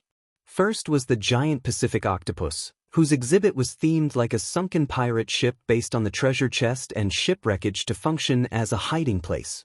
Next she was in front of the flamboyant cuttlefish tank, the cephalopods inside really living up to their name with their ever-shifting vibrant colors and patterns. Then she was watching a tiny blue-ringed octopus crawl through a tiny clear tube that separated one tank full of colorful reef from another with slightly different corals. After a brief pause to eat at the, luckily, nearby food court, they continued. As Kai and Izumi followed Eri into the next room, side by side, Kai was struck with the realization that to anyone watching them they probably looked like a family. The greenette looked a little more mature outside of her uniform, based on her dress and behavior, and with how they were standing together and keeping track of his daughter at a more sedated pace than the white-haired child was moving, it would be very easy to assume they were a couple. The brunette smiled at the realization as they stopped to join Eri in front of a tank of electric eels, linking his hand with Izumi's and delighting in the way she flustered at the action. When she ducked her head in embarrassment but threaded their fingers together, his smile widened. Eri meanwhile watched the two's interaction with an internal victory dance from her position in front of a piranha tank before grabbing the teen's free hand to lead them to the next room. Today was going great. Izumi had enjoyed herself so far, taking a particular delight in the way Kai's golden eyes would light up the same way his daughter's red ones did upon seeing each display. The only time his mind wandered that she'd noticed was in the turtle room, which, judging from the thoughtful yet resigned look he was sporting, was likely to do with Eri's utter enchantment with the animals that were clearly labeled as a common pet. Clearly he was not looking forward to that conversation and already trying to plan his excuse for why the 5-year-old couldn't have a turtle. The greenette almost felt sorry for him. Maybe she can talk Eri into an alternative. She liked those clownfish well enough. And now she was holding Kai's hand. He just casually grabbed hers while they were admiring a tank full of exotic fish, electric eels, and smiled at her. When she threaded their fingers together, heart pounding in her chest and throat clogged with emotions, he looked even more happy somehow. And then Izumi realized, this was a date, they were on a date right now. She had never been so happy in her life. As Eri pulled them into the next room after grabbing her other hand, the child noticed what room they'd entered and let out the most adorable squeal of delight the teen had ever heard. It was darker in here, the only lighting coming from the tanks themselves. The teen smiled as the white-haired girl raced to stand in front of the first cylindrical tank of the room, bathing in the first of many colored lights painting the area in a faint rainbow. The yellow glow she was under complemented her as well as it did the sea nettles drifting gracefully inside the glass. Kai turned to Izumi with a raised brow.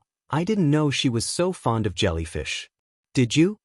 It's why she wanted to come here in the first place. Yesterday I did a puzzle with her, which was a painting of jellyfish, and she was taken with how pretty they were."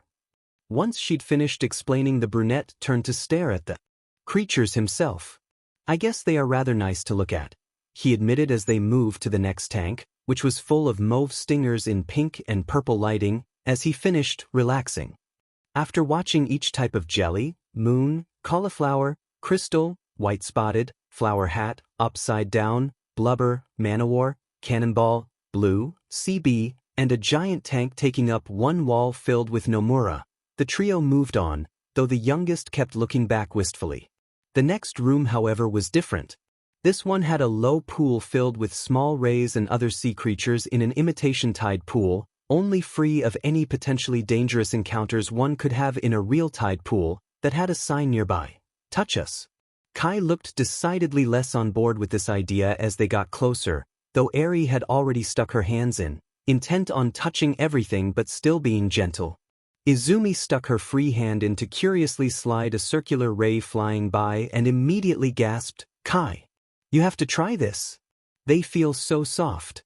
With a brief moment spent to remove the glove from his free hand, the other still linked with the greenette's own, With his teeth he tentatively dipped his hand in to comply. The way his eyes widened as the creature glided under his palm was immensely satisfying to the teen. Wow, he breathed as he repeated the action again before finally retracting his hand. They really are soft. Pausing to disinfect their hands, Kai would not budge in that was public water that countless people had stuck their hands in. They moved to the next room, only this time it was Izumi's turn to squeal in delight. They had a baby!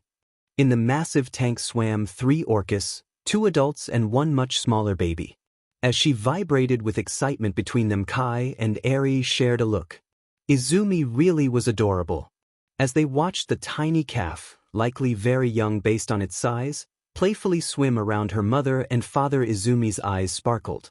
Baby orcas were rare, especially in captivity, and it was clear that the teen was beyond excited to see one. On their way out they had saw a sign for the newest edition that would be opening here next year, a separate outdoor area for dolphin pods. Supposedly one of the pods in that exhibit would have a pink dolphin. Kai didn't know dolphins came in pink. The brunette had hoped they would have made it out without being dragged into the gift shop, but Eri rushed inside the second it was in sight. Thank God Izumi could handle his daughter's begging without immediately caving, because he certainly couldn't. Eri now had a backpack shaped like a turtle shell that was filled with every book on sea life she could find on the shelves here, a large stuffed orca cuddled to her chest that was as tall as she was, and a new umbrella tucked between her back and the backpack that looks like a jellyfish when open. It would have been far more, but the greenette had talked the girl down to only what she absolutely needed. And it really wasn't the teen's fault that the 5-year-old could reasonably explain how she needed what they did get. The bag was actually useful, as were the books and umbrella. The toy was the one thing he caved on despite her having no way to explain why she needed it other than, look how cute and soft it is. And as long as she carried it all herself, Kai was willing to get it. His men were going to laugh when he gets home, for being so utterly and completely whipped, but that was inevitable. At least his girls were happy. After walking Izumi back home, surprised that the sun was already setting, it didn't feel like they'd been out that long, the brunette kissed her goodnight. Mindful to stay on the cheek still, the girl's mother's warning from this morning fresh in his mind, before the teen was bold and pulled him into one a little more passionate, if inexperienced. Good night, Izumi, I'll see you tomorrow. Good night, Kai. As the door shut and he glanced down at his smirking daughter, he smiled. That went well. Eri's giggle as they strolled to make their way home was music to his ears. Something's been up with Deku, and Katsuki wants to know what. The blonde had been trying to catch the nerd alone for weeks now, sick of her cheerful bullshit and eager to put her back in her place, but any time he tries, the side characters in this school get in his FING way. It's really starting to PSS him off. Since when did these extras think it was their place to judge him? As the days passed, though, Katsuki started to notice something interesting about Deku's new schedule. Every day the quirkless wonder was picked up by the same fancy car by some dude in a white outfit with arrows for hair. More often than not there was another man waiting with him that the green-haired girl would smile at with that stupid FNG smile of hers and chat with all buddy-buddy. It made him want to throw up just looking at that kiss, but after a few days of this the boy noticed that the second man was never the same person 2 days in a row. One day it was a huge super buff dude that looked like he barely fit in the DMN car. The next it was some guy with a wide as F toothy grin and bug eyes. Then some stuck-up D with glasses. And then a blonde with an emo haircut. Then a different buff dude with long wavy hair. Then a bald guy with creepy eyes. Then that weirdo with the long black hair that was drinking sake as he waded straight out of the bottle. Then it was a dude with spiky hair that kept his eyes closed and was wearing a FING kimono of all things. Or that tall F with the spiky hair and scruffy face that dressed like a businessman. More often than not it was the brunette with the medical mask on his face. Katsuki had seen that man at their building a lot, coming in and out of shitty Deku's house. Sometimes he'd have a kid with him. Sometimes he'd take the nerd out somewhere. The teen didn't know where exactly, but he had a suspicion. It probably wasn't true, given his surety. That anti-Inko would have skinned all those assholes alive already if they'd so much as thought about it. But it would work well as a way to keep Deku out of UA. They wouldn't accept a kid with a record after all. As the blonde left for school early, Eager to get his new plan in motion, he smirked. That nerd didn't know it, but what he was doing was for her own good. Izumi had no idea what happened, but for some reason the people at school were being weird. The girls she passed would sneer at her or giggle and wave mockingly, the male students would point at her and smirk or wink for some reason, and all of the teachers looked at her with this vaguely disgusted and disappointed look. Even when everyone bullied or avoided her as though her quirklessness was somehow contagious, they had never acted this strange. So what gives? The teen's confusion only grew as her homeroom teacher, who had been kind to her ever since she'd gotten her job, looked at her with open disdain as he coldly told her that she was to go to the principal's office immediately. Izumi's classmates giggled at that, whispering amongst themselves gleefully as she left. The walk to the office was silent and anxious, leaving the greenette a ball of raw nerves as she finally reached her destination. "You wanted to see me, sir?"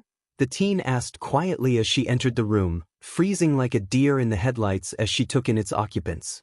"Midoriya," the old man stated seriously as he motioned for his guests to move. Said guests were police officers, which flanked the greenette on either side. "Your employment has come to our attention due to the actions of a friend and classmate of yours. As you should know, such acts are frowned upon in this school." Izumi's confusion grew exponentially as one of the officers slipped HFS on her as the man continued. "Now, you'll go with them down to the station and pay for what you've done. If you're smart, you'll admit what you did and name your clients and boss when you're there. It'll make things easier on you." "I don't understand. What's going on?" she asked with a watery voice, eyes tearing up as she was dragged out by the firm grip on her shoulder. "What did I do wrong? I don't understand what's happening." As she was dragged out sobbing and asking what was happening over and over, never once receiving an answer, a pair of blood-red eyes watched from the window with open satisfaction. From his seat, Katsuki smirked smugly. "I guess she's not going to be a hero after all. How sad for her. The dweeb will thank me someday, once she realizes it's for her own good." Tsukachi was confused as he was led to the interrogation room at the Mizudafu station. From what he could tell, the officers here were having particular trouble with a child PRSTTN case, the girl in question sticking to a story and refusing to talk about anything. They were hoping his lie detector quirk would be able to sniff out the truth, he guessed. That was usually why he was called into interrogations, though this wasn't his usual kind of case. But as he entered the room and laid eyes on the terrified, weeping girl still in her school uniform, during school hours, a bitter seed of doubt laid root in his heart. "Midoriya Izumi?" he asked as he sat down, posture relaxed. The teen, probably not even 15 yet, locked tear-filled green eyes on him. "I'm Detective Tsukachi Naomasa. Do you know why you're here?" "No. Honest." Tsukachi frowned and clarified, "Did anyone tell you what you're here for? While they read you your rights, perhaps." The teary greenette sobbed once before speaking, "And no one told me anything at all. They just cuffed me and dragged me out of school. I asked them over and over what I did, but all anyone said is that I should confess and make things easier." She let out a watery and hysterical laugh. "Confess to what?" The black-haired detective frowned, his doubts growing. She was still being totally honest. It was rare that he met someone totally truthful, but he had yet to detect even a slight hint that anything she'd said was false at all. This was looking rather bad. Turning to the one-way glass that her previous talking partners were behind, the detective held his arms up in a shrug. "What exactly did you want me to ask specifically? 'Cause so far she hasn't lied at all." A voice sounded over the comm in the room, a little tense in tone. "We wanted you to ask about her job. Name her boss and clients." Turning back to the teen, he smiled. "Well, Midoriya, you heard them. What's your job like?" "Your boss. I'm a babysitter." And that actually stung once he realized what had happened, further confirmed as she continued, "My boss is a businessman who's a single father, so he can't stay and watch his daughter for long PRDS of time. I don't have any other clients, but him and his coworkers are nice. They don't think I'm weird because I'm quirkless, and they support me in my goal to go to UA and be a hero. No one else really does. They think I'm stupid for trying." This girl was completely innocent. Someone had set her up to ruin her record and her dreams of heroism in one fell swoop. Tsukachi felt like he was going to be sick. Detective? Izumi asked, now far calmer than she was before. Why am I here?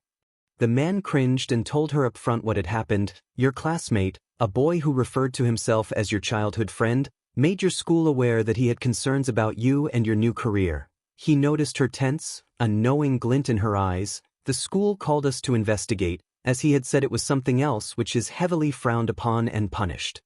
What did Bakugo accuse me of? The teen asked, expression somewhere between nauseous and angry. I need to know.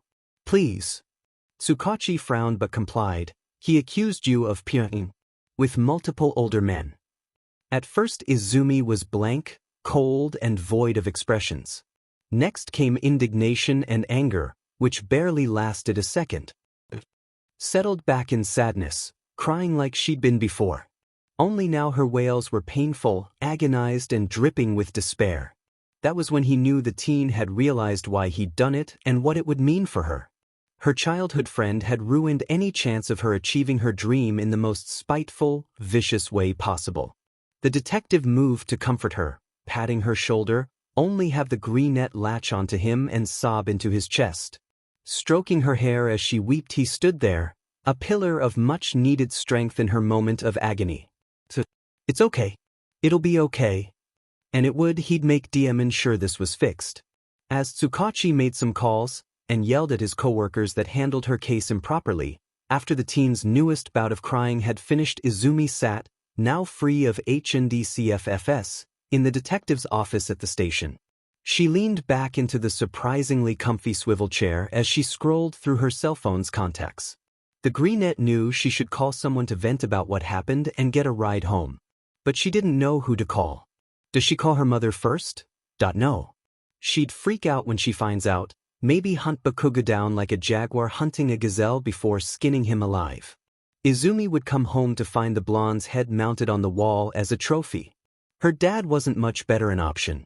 Despite his physical distance, being in another country and all, she wouldn't put it past him to find a way to have the explosive teen roasted alive for his transgressions. He had vowed to do that if the blonde ever hurt her, physically or otherwise, every time he saw the boy in her childhood. And Midoriya Hisashi was a man who kept his promises. If he knew he might not be able to do something, he said so up front, even if it was painful. It was one of the things Izumi loved most about her father. The teen's mind flashed to Kai. How would he take this? They'd been dating for a couple months now, since their date at the aquarium. When she'd asked him about it, she discovered that her mother wasn't completely joking when she teased her and Kai about them getting married someday. He had apparently asked her mother for her permission to marry her. The brunette was upfront about his intentions since before their date, though she had taken it as a joke at the time, and continued to let her know that he wasn't going to change his mind anytime soon. He wanted to marry her. For real. Would he still feel that way after this? Sighing and having cried too much to produce any more tears at the moment, she reluctantly pressed his number. Better to get this over with. Izumi? He answered, confusion evident in his voice. Why are you calling me during school hours? Are you okay? Not really. I was arrested. The greenette heard a sputtering noise, followed by a coughing fit. Apparently Kai had been drinking something when she'd spoken. Once his coughs had run their course, he replied, For what? You're basically an angel. Promise not to freak out? I promise nothing. Well, that was fair, the teen supposed, as she reluctantly admitted. One of my classmates accused me of PRSTing to smear my record and reputation. Detective Tsukachi's trying to fix it now, but it isn't looking too great. Noting the man's silence, Izumi gulped and stuttered out, Kekai? Are you still there? Yes, he said blankly, voice tense. I'm coming to get you. The officers around her snapped their attention to her at the outburst, causing her to flush and apologize before continuing quieter. You don't have to do that. Bullshit, he replied in an almost offended tone. We're engaged, Izumi. Your problems are my problems. You don't deserve whatever trouble your dickbag of a classmate got you in, so I'm coming to you and fixing this. Got it? Izumi laughed, expression fond. Yeah. Thank you, Kai. Don't thank me yet, I'm bringing Inko. Kai, wait. Don't dash, she trailed off as she noticed the dial tone, signifying that he'd already hung up. Groaning, the teen leaned back into the chair, staring blankly at the ceiling. Tsukachi, who had returned in time to catch the end of her call, asked, "Boyfriend?" "Fiancé," the greenette corrected, earning a look of surprise. With a shrug she clarified, "He asked my parents for permission to marry me on the stipulation he behaves himself until we're married, whether that be when I'm 16 or 20, to quote my mother." The detective smiled at her, reserving judgment until he'd met the girl's betrothed in person. "I take it he isn't too happy?" "Oh," he said. "But it isn't him I'm worried about." Izumi cringed. "He said he's bringing my mother with him." Tsukachi winced sympathetically. The only person more vengeful than an angry spouse. Well, spouse to be in your case. An angry mother. How bad will it be? Green eyes lost focus as she shivered. "Let's just say you won't want to be in Bakugo's shoes once she finds out this is his fault." "Bad then." "Good to know.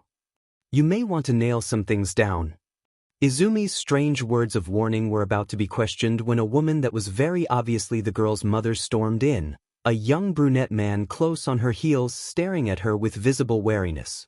Despite the green-haired woman's slightly shorter and curvier frame than her daughter, the smallest person in the room until now, she gave off the presence of a hurricane in human form. Perhaps earthquake was more appropriate, given how everything in the room started to rattle once she entered. Izumi's warning made infinitely more sense now that everyone knew that her mother was a telekinetic. A powerful one based on this display. Who did this? What was the name of the loathsome piece of human garbage who tried to ruin my baby's life? The woman growled, face livid and posture tense. A few of the nearby officers scurried off under the murderous aura the mother was emitting. Tsukachi could see Sansa cowering in a nearby cubicle, ears flat. To his skull and hackles raised. Clearing his throat, the black-haired man replied, "I'm working hard to undo this, ma'am, don't worry. And her record is going to be fine, I already made sure of that." The brunette man, who Tsukachi reasoned must be Izumi's fiancé, relaxed at the news. "Thank you, detective. Going to UA means a lot to Izumi, and as much as I'd prefer she choose a career a bit safer, she has her heart set on heroism. I'd rather she didn't have her dreams crushed before she can even try, so trust me when I say this means more to us than you can possibly know." He was just as candid as Izumi was. This man, Kai if he wasn't mistaken, was in his early 20s, attractive and well-dressed. He looked familiar somehow, though the lie detector couldn't place how exactly. But the brunette seemed honest and respectable enough, engagement to a minor aside, based on what he could read from his interactions with the Midoriyas. And so long as Kai was willing to keep his hands to himself before their marriage, Tsukachi was completely fine with the two's engagement. It was legal after all. And as the trio walked out, Izumi trying and mostly failing to talk her mother down from her planned vengeance on the teen responsible for this incident, the detective smiled. He was looking forward to seeing that girl in the sports festival someday, 'cause she reminded him of another cheerful hero hopeful he knew that achieved his dream. And that's how he knew Midoriya Izumi was going to be great someday. When Kai rushed over to the station to pick her up, Izumi was immensely happy, even though he did bring her mother with him. It warmed her heart to know he cared so much for her. As they left, he told her how most of the others wanted to storm in with them when he told them where he was going, but he ordered them not to so someone could watch Eri. And that was even sweeter.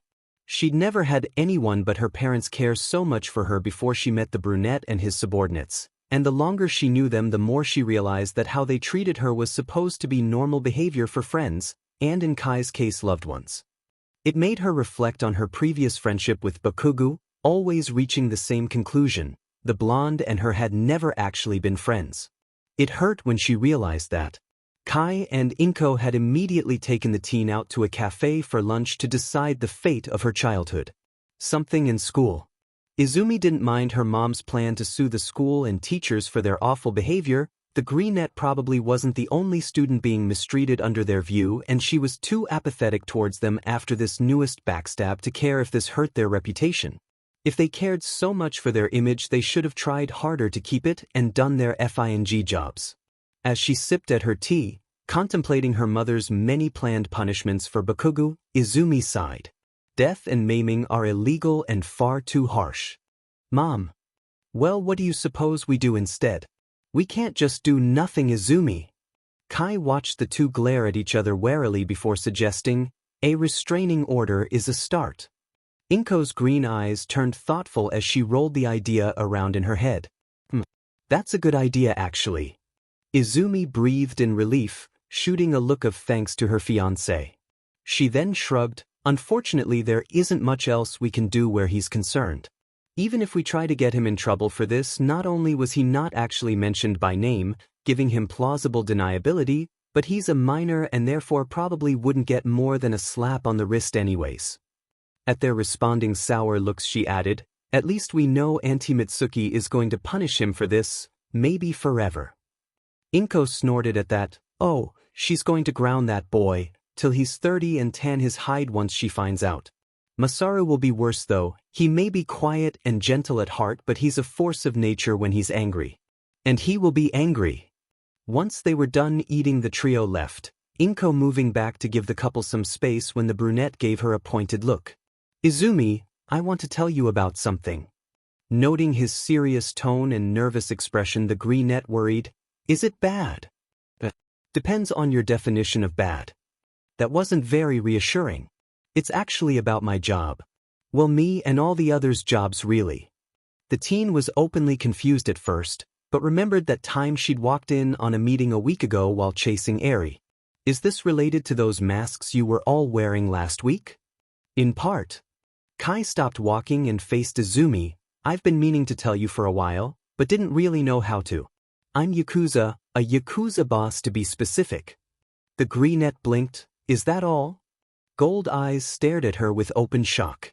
I just admitted to being the leader of a gang and your response is that all? I mean, in hindsight that makes a lot of sense. The pair stared at each other a while before Kai laughed. You're okay with this? Seriously? Izumi smiled back with a shrug. It's not like you lied to me or anything. I'm honestly a little mad at myself for being so dense, it was kind of obvious. As they resumed walking, Inko smiling at them as she moved to join them again, Izumi smirked like a fox. Does this mean you have a tattoo? Kai left the Midoriyas not long after explaining to his curious fiancée that he in fact had several tattoos, which after a quick glance to the elder woman, he added that she would see once they were married, to explain what happened to the others. It was only after the mother-daughter duo had been walking for a good 20 minutes alone that Izumi realized they weren't going home. Where are we going, Mom?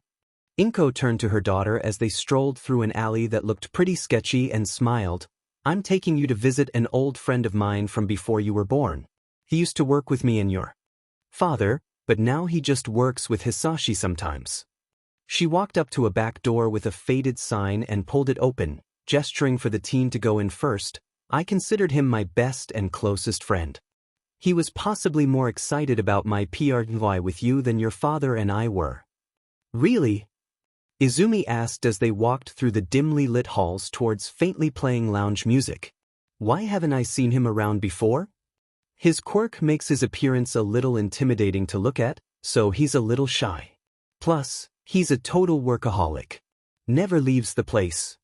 What place? This place, came a deep baritone voice from ahead, suave and elegant, drawing the teen's attention to its speaker. Is my bar. It's nice to finally meet you in person, Izumi. The brunette nodded as she took in the man's appearance. He was dressed in a dapper suit that looked simultaneously professional and mysterious. It paired well with his dark, mist-like body and glowing yellow eyes. The teen noted the silver collar around his neck and shoulders. I take it that helps you regulate your form and keep from stretching yourself past your limits? The bartender laughed, gold eyes curving in a way that made it look like he was smiling. You're as sharp as your father. No one's ever figured that out besides the pair of you. Turning to her mother, the mist man held his arms out and near immediately they were full of the elder woman, who hugged him. It's good to see you again, Inko. I missed having you to talk to around here.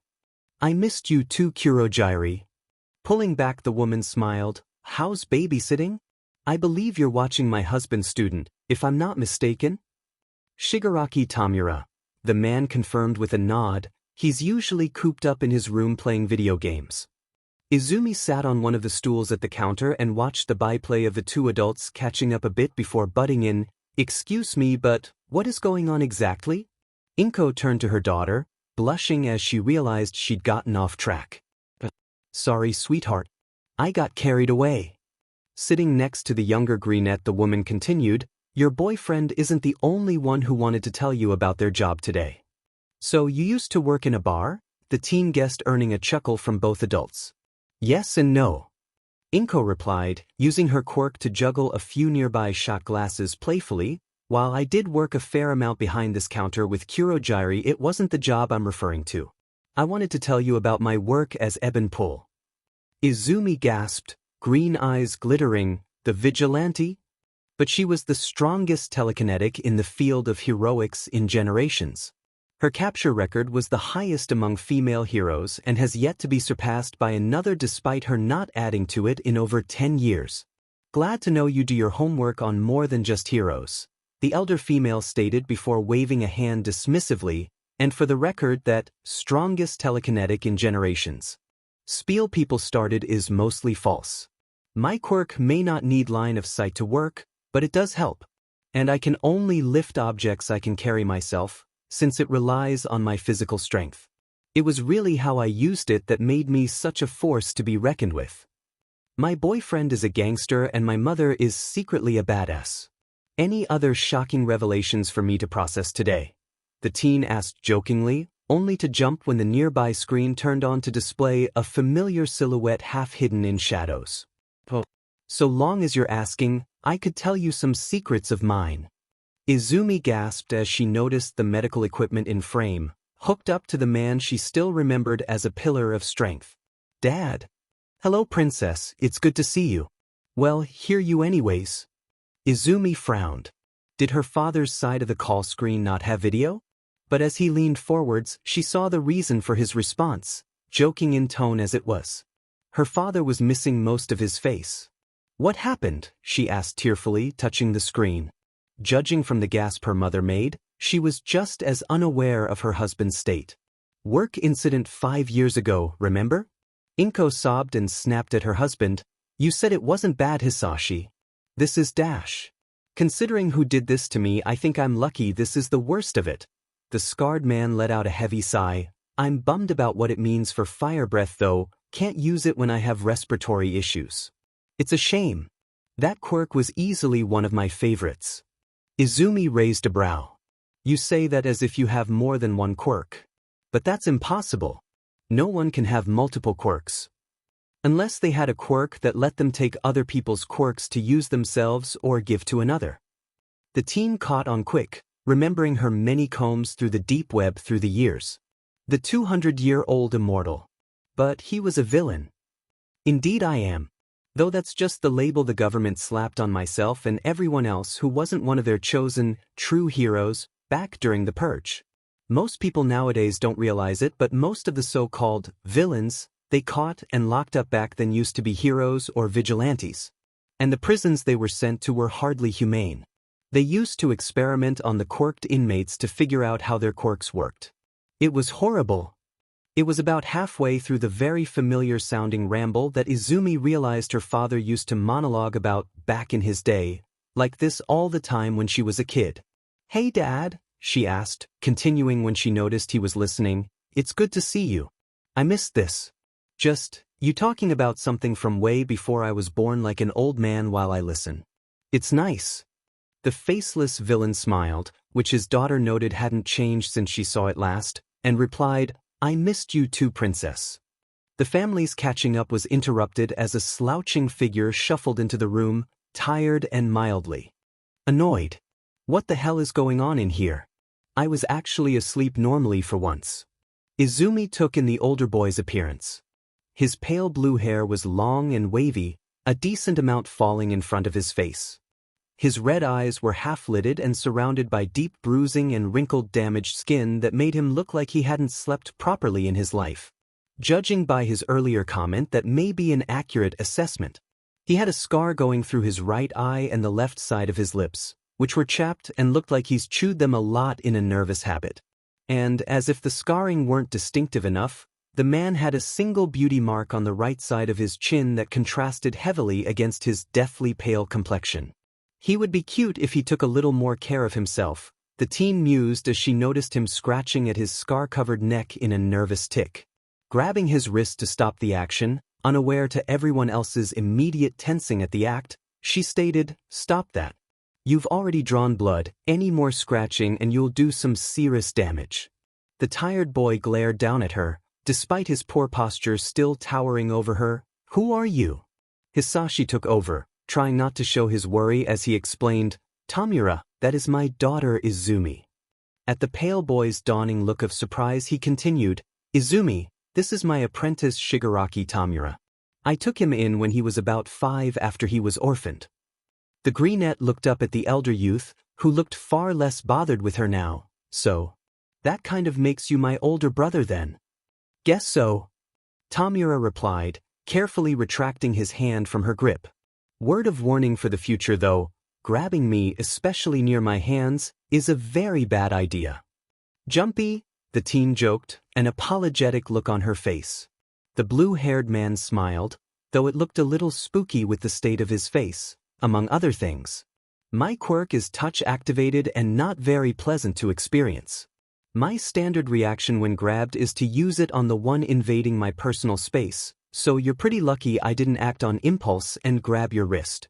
"But what would have happened?" Tamura picked up a nearby ashtray from the bar counter with his pinky noticeably removed, resting it on his open palm briefly before closing his fingers around it. The second all 5 digits were in contact, the object started to crumble to dust, which piled on the counter's shiny surface in a way that made Kurogiri's face pinch in distaste. Well, as much as his face could display displeasure. "It's called decay. Anything I touch with all 5 fingers crumbles to dust." The brunette's eyes widened in surprise as the girl squealed with excitement and grabbed his hand again to examine it, carefully playing with the now dusty fingers curiously. "That's so cool. What are the limits on it? Does it work on all kinds of matter or just a select few? Can you control the rate of decay? Does it work on complex and tricky materials like liquids or sand?" The entire group blinked as the girl quite literally held a potentially dangerous threat to her health with little to no regard to her own safety for a second time, this time on purpose. Her parents weren't nearly as surprised as the others though, knowing their daughter too well. Tamura blinked in shock. "You aren't afraid of it? Of me?" "No. Why would I be?" Izumi asked naively, smiling at the decay user in a way that lit up the room. "I think your quirk's amazing, Tamura and I." Everyone in the room besides Izumi clutched their hearts dramatically. That girl was so precious it was almost too cute to handle. "Thank you, Izumi, that." The elder youth paused as he choked up a bit on mostly unfamiliar emotions. "It means a lot to me." Not too long after meeting her older brother, the adults shooed them away so they could plot vengeance, and in Kurogiri's case keep the elder youth from dirtying his counter further. So Izumi followed Tamura to his room on the pretense of sibling bonding, smiling when she noticed how nerdy in a completely different way from her own his room was. Kurogiri wasn't kidding when he said you mostly stay in here playing video games, was he? This place is like a shrine to gaming. I like it. The brunette preened a bit as he set up a system and gestured to a few games for it on the nearby shelf. "Pick one, but I don't have much in the way of multiplayer." "That's cool. I kind of feel like watching today if that's fine with you," the girl said as she passed the male a copy of Biohazardous Remastered, earning a nod of approval. "I kind of had a busy day." "How so?" Tamura asked as he sat back with her on the bed nearby, appreciating the pillows she placed between their backs and the wall mentally as they watched the theatrical opening to the game. "For starters, it started with me being arrested for underage PRSTTN with older men." Red eyes looked at her with open shock, earning a laugh. "Yeah, that's how I felt once I was told that." "That's not all though."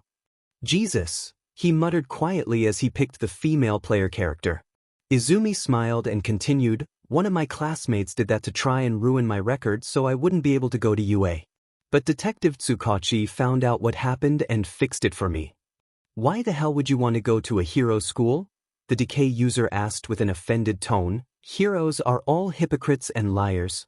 It's the best school in the country and has the best programs for heroics.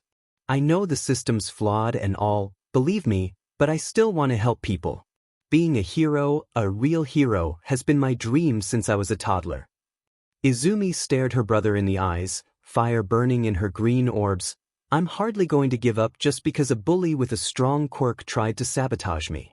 Tamura stared at the girl silently with growing respect before returning his gaze to the screen. He just reached the first zombie of the game when he spoke. I'm guessing that's what the parental units kicked us out for? Yeah. I'm not envying Bakugo's fate once Mom finishes explaining what he did to Dad. The brunette let out a bark of laughter. Fair. Sensei can be pretty brutal when he's mad. The teen smiled and continued, I also found out that, in order, my fiancé is a Yakuza boss, my mom is one of the most badass female vigilantes in history, and my dad is the mythical immortal supervillain that can steal and give quirks spoken of only on the deepest of deep web forums. And that I have you as an older brother. So, yeah. The pair sat in silence a while as the elder processed her words before he snorted. Your day was way beyond busy. As they sat in the dark, the ambient soundtrack and cheesy as F dialogue of the game filling the silence between them, both smiled. Neither was particularly sure how they'd get along as siblings, but so far things were looking good. The pair of nerds got along just fine, all things considered. Izumi, the girl in question smiled and kneeled to catch the excited 5-year-old in a hug.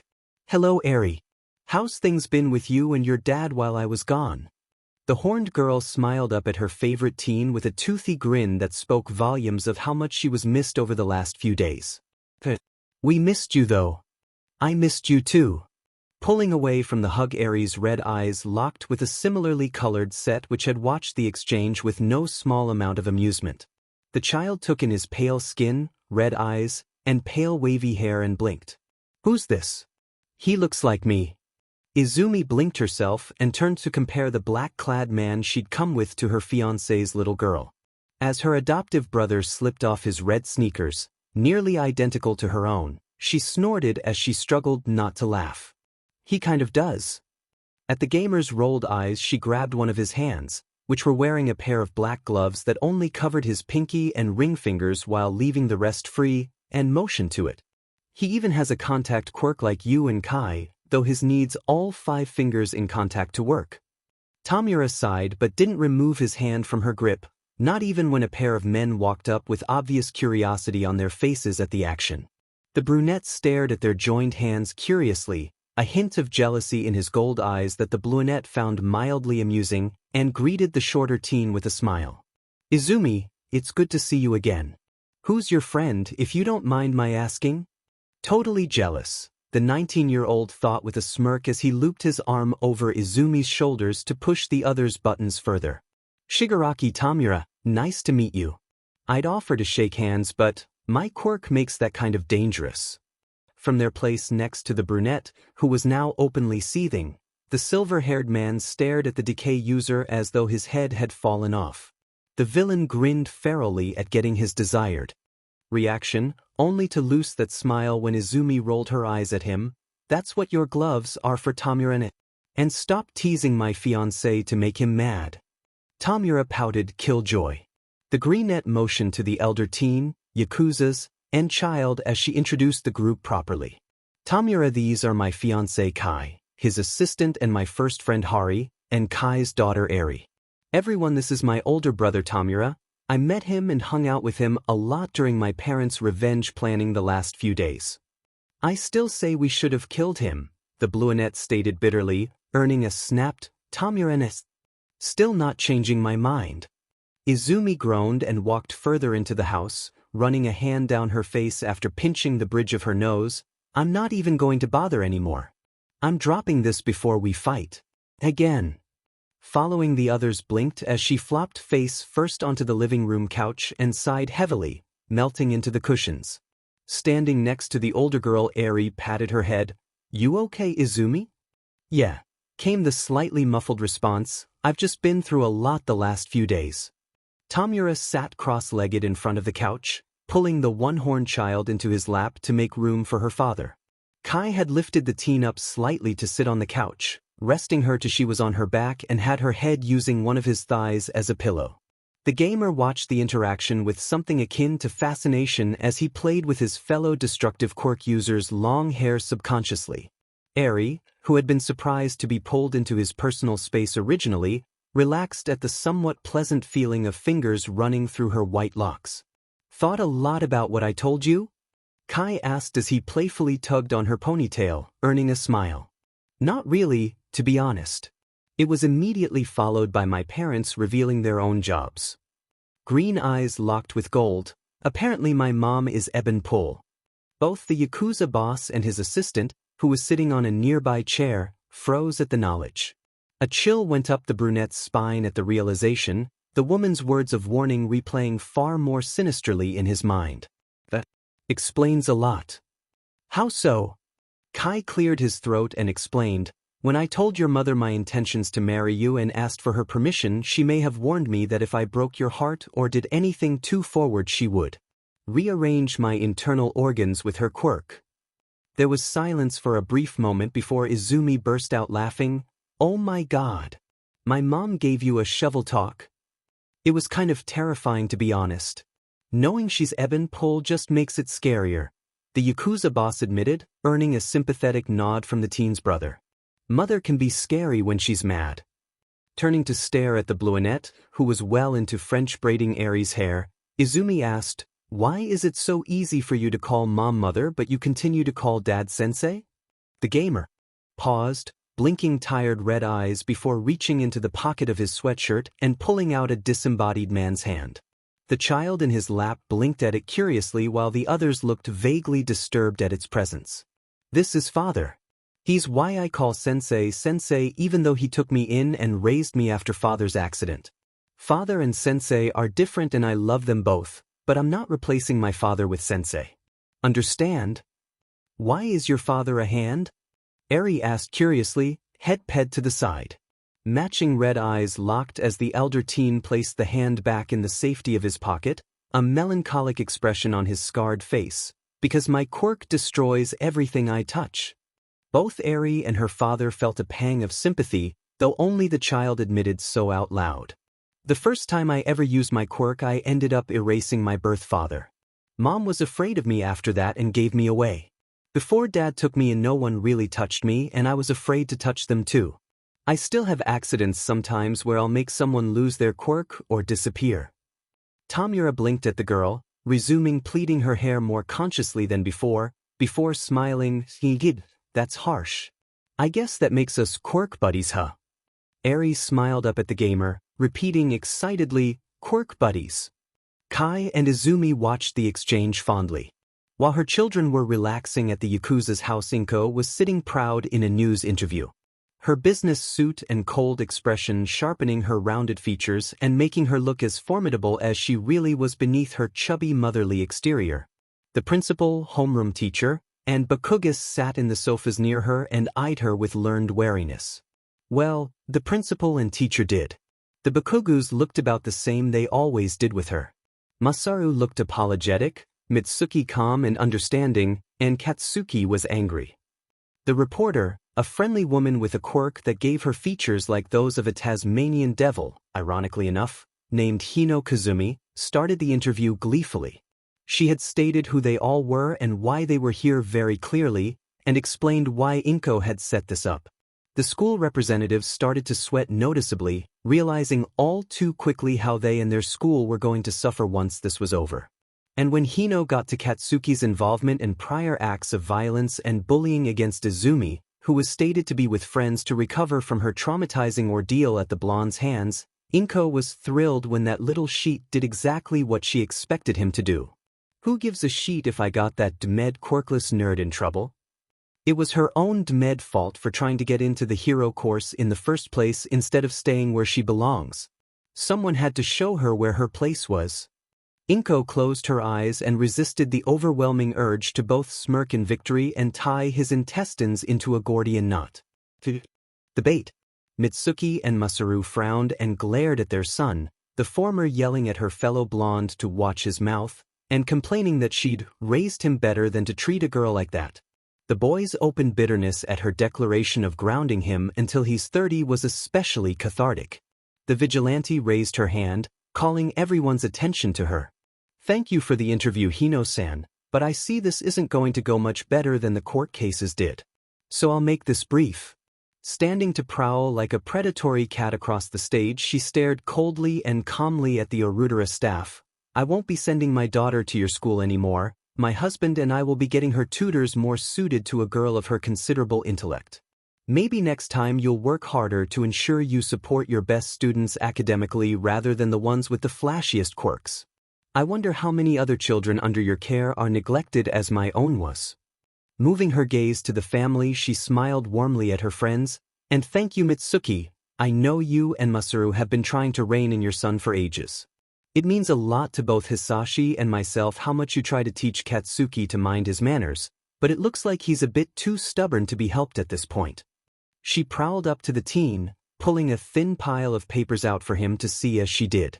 And Katsuki? At the boy's prideful glare she continued, I ran every single thing I wanted to do to punish you by my daughter, to make sure she was satisfied once this was over. I could have marred your record the way you tried to mar hers for your slander and willful attempt to frame her for a crime. You could be in jail right now, without any chance to achieve your own dream of being a hero. She took satisfaction in the poorly hidden worry on his face before continuing, do you know what she said to all of them? Why should I give a sheet what that quirkless waste of space dash? He was cut off when the mother in front of him slapped him across the face with the papers in her hand. Taking a calming breath, she handed the papers to the boy's mother, who looked almost as shocked as the teen was at the greenette's actions. I would hope you care a great deal what she thinks, because she is the only reason you aren't rotting in a cell with a bunch of thugs twice your age right now for years of assault, psychological trauma, and suicide baiting. She said you deserved a chance to change, that you have potential and it would be a shame to let it go to waste. Inko snorted, personally I think you've had a few too many chances where my daughter's concerned. So I got her to settle on that. A restraining order? Mitsuki gasped as she finished reading them, looking at her friend sadly. The telekinetic nodded, a restraining order. Sorry, but until your son shows any signs of making up for what he did, he's not allowed near her. The blonde woman sighed, I understand. Katsuki looked confused and upset, like he'd swallowed a fairly sour lemon. Inko bowed to the marsupial woman apologetically, I apologize for my behavior, Hino-san, but it seems my daughter isn't the only one who needs time to get over what happened. The Tasmanian devil woman waved her hand dismissively, It's fine, Mrs. Midoriya, I understand. You tried your hardest to make sure your daughter got the justice she deserved, standing tall and strong for your daughter needed you most. That's pretty admirable. And I hope Izumi is well. With a role model like you, she's sure to be quite the woman someday. The greenette blushed nervously, I'm not that brave really. But Izumi? She's already quite a woman. As Inko bowed again and left the interview, leaving the further humiliation of the group in Hino Kazumi's clawed hands, she celebrated mentally. Everything was going to plan. Back at the Yakuza headquarters, Izumi continued explaining her crazy realizations to her fiancé. I also saw my dad for the first time since his work accident 5 years ago. He's missing most of his face and is hooked up to some sort of life support machine. It's a respirator. Tamura explained, of all the injuries he got in that fight, his lungs got it worst. He's also usually in a wheelchair, not because he can't walk but because he gets tired and sore more easily than before. Kai digested that information for a few minutes with a hum of understanding before getting an idea. You know, I could probably heal him with my quirk. So long as he doesn't mind the side effects. Both teens stared at him in obvious surprise, though Izumi's was more understanding. You do that? If he was willing to let me. Green eyes sparkled as she hugged him, jumping up from the couch and grabbing her phone. I'm calling him to ask. Hey Dad.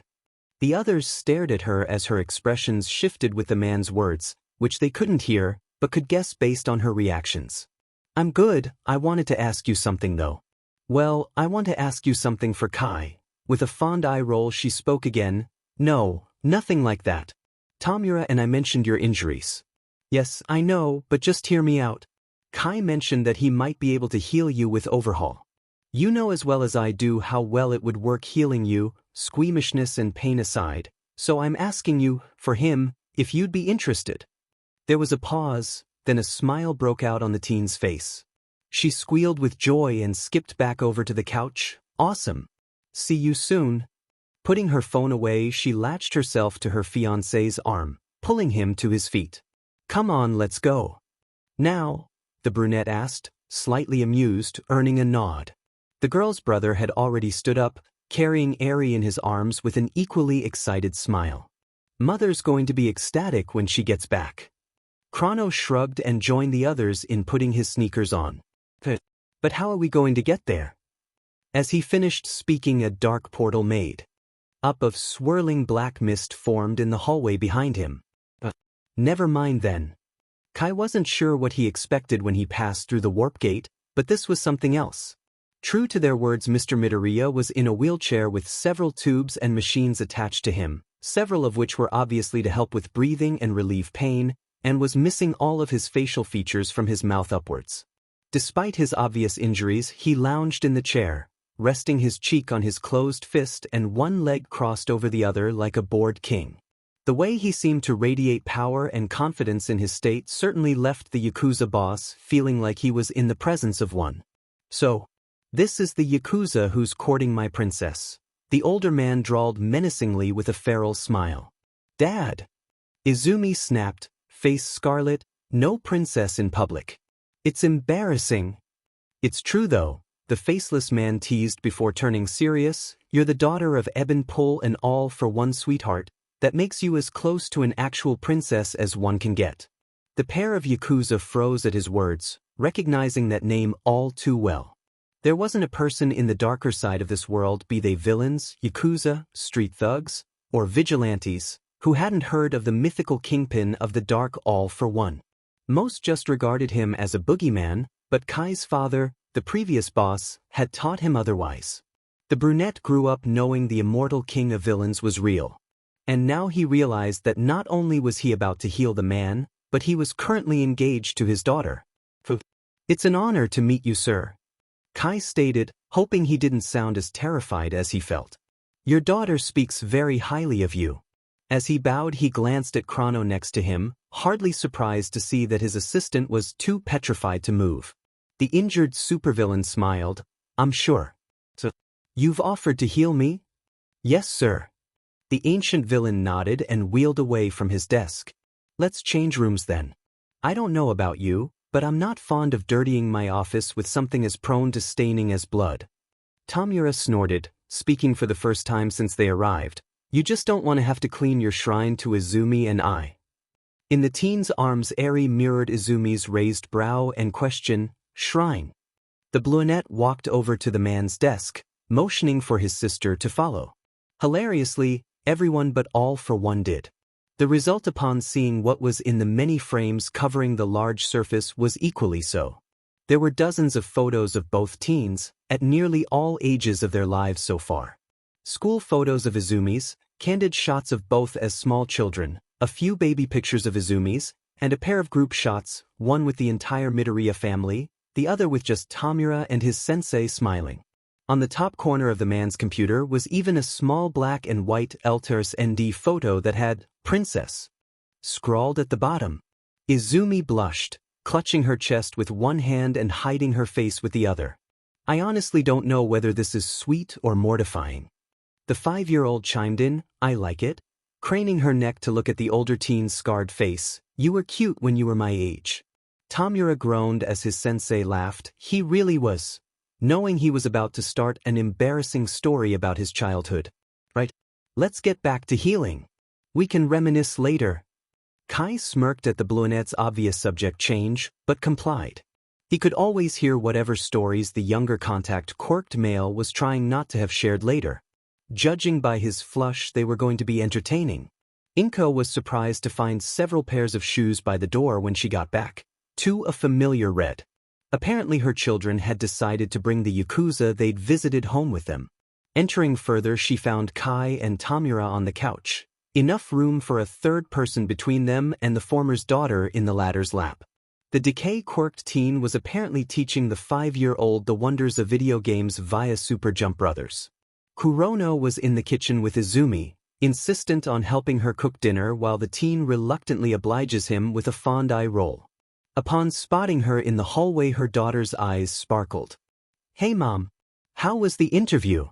"Good," the green-haired woman replied with a smile as she moved to join the pair in the kitchen. "What's all this for?" "It isn't for me, is it? Because I told you not to spoil me for this, Izumi." The teen's smile widened mischievously. "Oh, it isn't just to thank you. Today's a special occasion." The telekinetic's brow rose quizzically. "How so?" "Hello, Inko." The woman tensed, green eyes turning to the speaker to stare with open shock. Sitting at the dining room table, watching her and the others with a lazy smile, was her husband.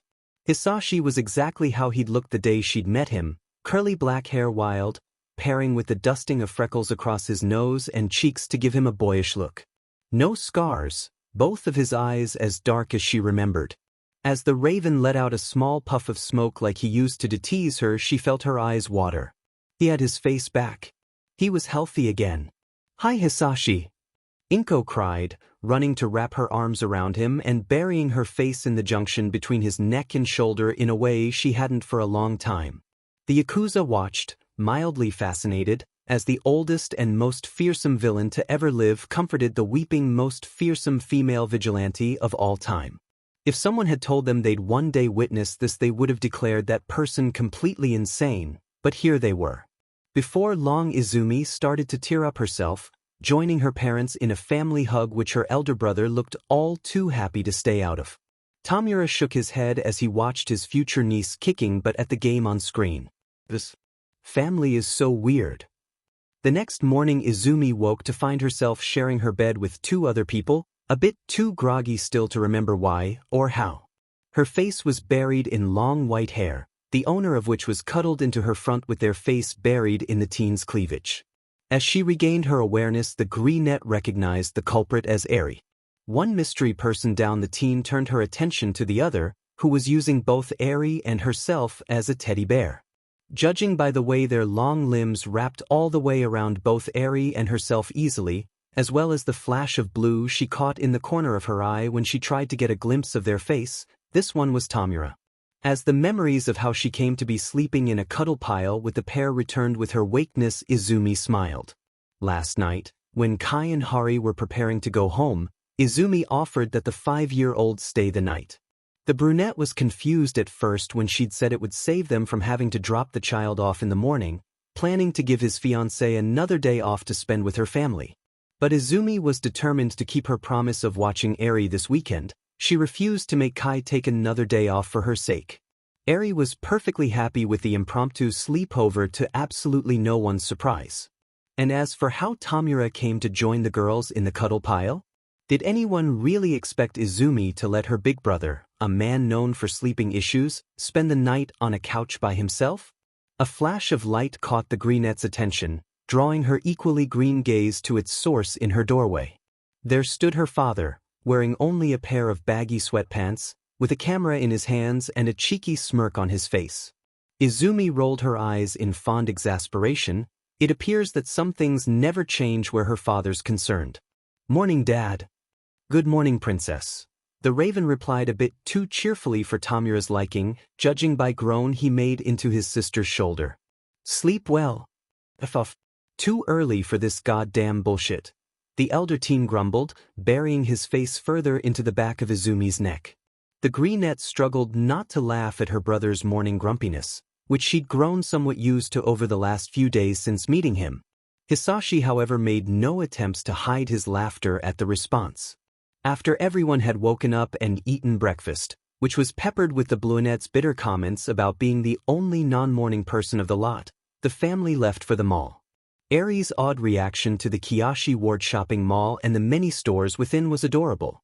And her matter-of-fact comment of, "Dad is going to bathe me in antiseptic when I get home," afterward drew a surprised bark of laughter from Izumi. The family spent a good handful of hours just wandering and going into any and every store that looked even remotely interesting to them. Several clothing stores were rated for new outfits for everyone, Even Eri left with a few new dresses courtesy of Izumi's mostly untouched salary from babysitting her. A bookstore was browsed for several shelves worth of reading for Izumi, Hisashi, and Eri. Izumi's being about history, heroes, villains, and vigilantes. Her fathers were teaching aids on several subjects for his daughter's schooling, as well as a handful of his favorite novels through the centuries he'd lived. And Eri's were all about the ocean, fish, and animals in general. The greenette giggled when she imagined the look on Kai's face at her myriad of new animal care books. While the trio raided the bookstore, Inko had followed her adoptive son into the game shop next door. The telekinetic watched as he animatedly explained the various genres and subgenres of the medium and rambled about each major company's main series. Tamura and Inko rejoined the others with a few purchases each of their own, the former eager to expand his quirk buddy's gaming resume with some titles more suited to her age range and mildly impressed at his mother's newfound interest in his hobby. Izumi took one look at her mother's purchases from the store and raised eyebrows. Survival horror, shooters, and dark soulful. You're starting with those? Of course. You know I love a challenge, sweetheart. Glancing at her phone curiously, Izumi hummed. Well, it's nearly 2 now. Let's drop these off in the car and go get some lunch at the food court. At the mention of food, everyone else immediately registered that they were hungry, Eri's stomach even giving a warble. So they moved to do just that. As they put the many bags in the trunk, most of which Hisashi had carried literally single-handedly, Tamura noticed his sister pull out a picnic basket to bring with them. I thought you said we were eating at the food court? We are. I just thought it would be nicer if it was like a picnic. At Eri's confused, what's a picnic? All 4 Midoriyas stared at her with open shock. The Bluinette gasped and picked up the 5-year-old. We're fixing this. We're having a picnic right now, let's go. As he power-walked, his parents smiled amusedly at his antics. I can't believe your dad's never taken you on a picnic. Next you'll say you've never gone camping, he grumbled jokingly, only to gape like a fish when the white-haired girl comments, I don't know what camping is either, before making an affronted noise. Having reached the food court, Tamura turned to Izumi, find a good spot to set up, I'll get some KFC. Any requests? The other teen shook her head. Picnic, remember? Everyone go get something to share. The adults nodded in understanding, Hisashi going to get sushi while Inko grabbed sandwiches. True to his word, the gamer and Eri were already well into ordering some chicken for the group by the time Izumi finished laying down the blanket and dishes.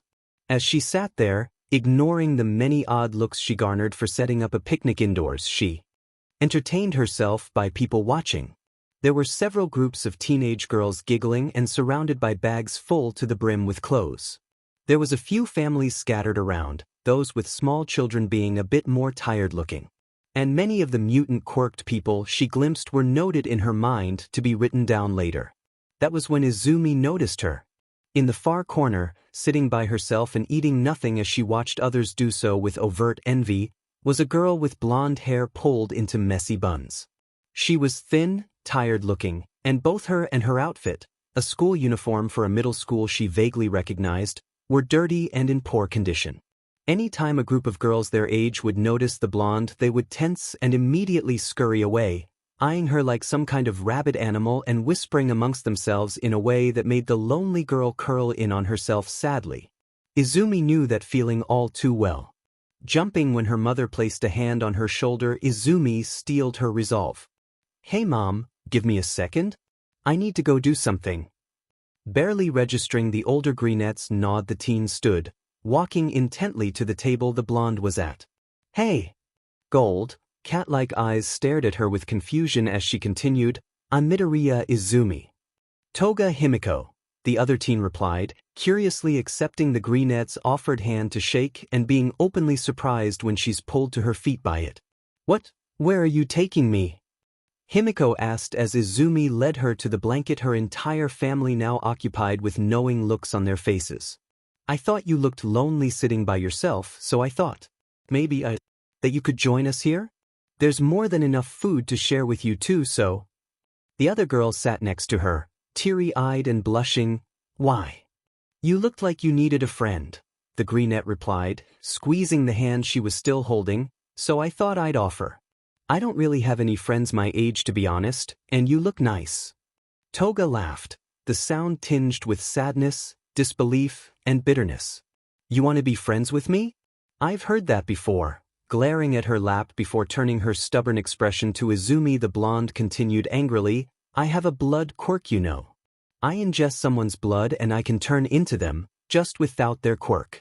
Do you still want to be friends now? Yes. At the freckled teen's response, the fanged girl freezes, tearing up further as the girl continues, your quirk sounds pretty awesome. Have you thought of interning with Vlad King? You'd make a great underground hero with a quirk like that. Izumi resolutely ignored her father and brother's pinched looks at that comment. Ooh, we could take the entrance exam together. Himiko cried as she wrapped the curly-haired teen in a hug. That sounds fun. Hugging back, the greenette smiled before offering the other girl a plate and gesturing to the food. After this we're going to check out the spa here, wanna join Toga-chan? The blonde beamed, showing off a vampiric smile. Sure. Toga Himiko hadn't been this happy in a very long time. The second her quirk was discovered, what had once been the most doting parents in the world viewed her as some sort of monster. The blonde had often found herself locked away or punished for little to no reason besides having such an unsightly quirk. Her friends had all abandoned her, no one else daring to try befriending the teen from this point onward for fear of her using her creepy blood quirk on them. And just last year Himiko had been kicked out of her house, disowned and left to fend for herself on the streets.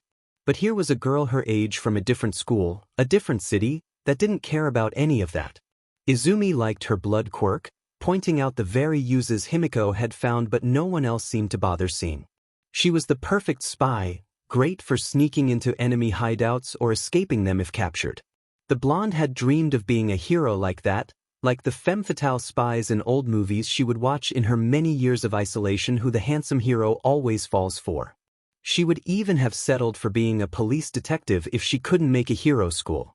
Which, to be honest, she couldn't really afford as a homeless kid. As she relaxed with the greenette teen and her family, the vampiric girl felt warmth and hope again for those dreams which died a little more with every day on her own. Izumi believed in her, she wanted to try together, to be a team. Izumi-chan? Himiko asked, wrapping the other girl in a hug, after a much overdue shower that was offered with the spa treatments here, when the greenette hummed in response. Thank you. For being her friend. For saying everything she'd so desperately needed to hear from someone, anyone, her entire life. For being so nice that she would treat her, a stranger with a creepy quirk, to the best day of her life just because she could. Just for existing even. Himiko couldn't even list all the things she wanted to thank her new friend for.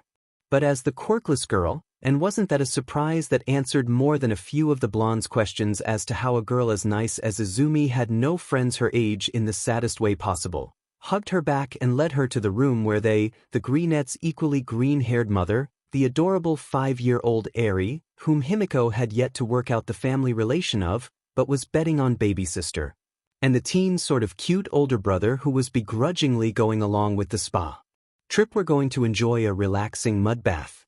Meanwhile, the other girl's father left to enjoy a massage too, as he joked, relieve a few centuries of tension from his muscles. Toga had no idea why the family had laughed so hard at such a bad joke, and clearly neither did the youngest among them, but Izumi's laugh was cute enough that the blonde wasn't too bothered by. About halfway through their intended hour of soaking, when everyone was boneless from how relaxed they were, the pleasant conversations were broken by a simple question from the only male currently among them. I know this is probably super rude, but where do you live, Toga? Himiko blinked and looked at the blonde, whose wavy hair was up in a messy bun not unlike her own pair to keep it out of the mud and looked very cute, focused Toga. Seeing no point in lying and refusing to feel sorry for herself, she was blunt. I was kicked out about a year ago. Been sleeping mostly in alleys or abandoned buildings if I can find one close enough to my school. The older teen's red eyes locked with her cat-like ones as he answered, you can probably room in the bar with Kurogiri and I if you want. We have a few rooms to spare and he can make sure you're at school on time with his warp quirk. Or you could just get homeschooled with Izumi, since she'll probably help you study anyways. Your choice. Gold eyes blinked owlishly as Himiko registered his words. Are you offering me a place to stay? And to cover my schooling? Tamura's response was a blank, yeah. So, are you interested? Yes. Thank you. Himiko squealed happily, I could kiss you right now. Please don't.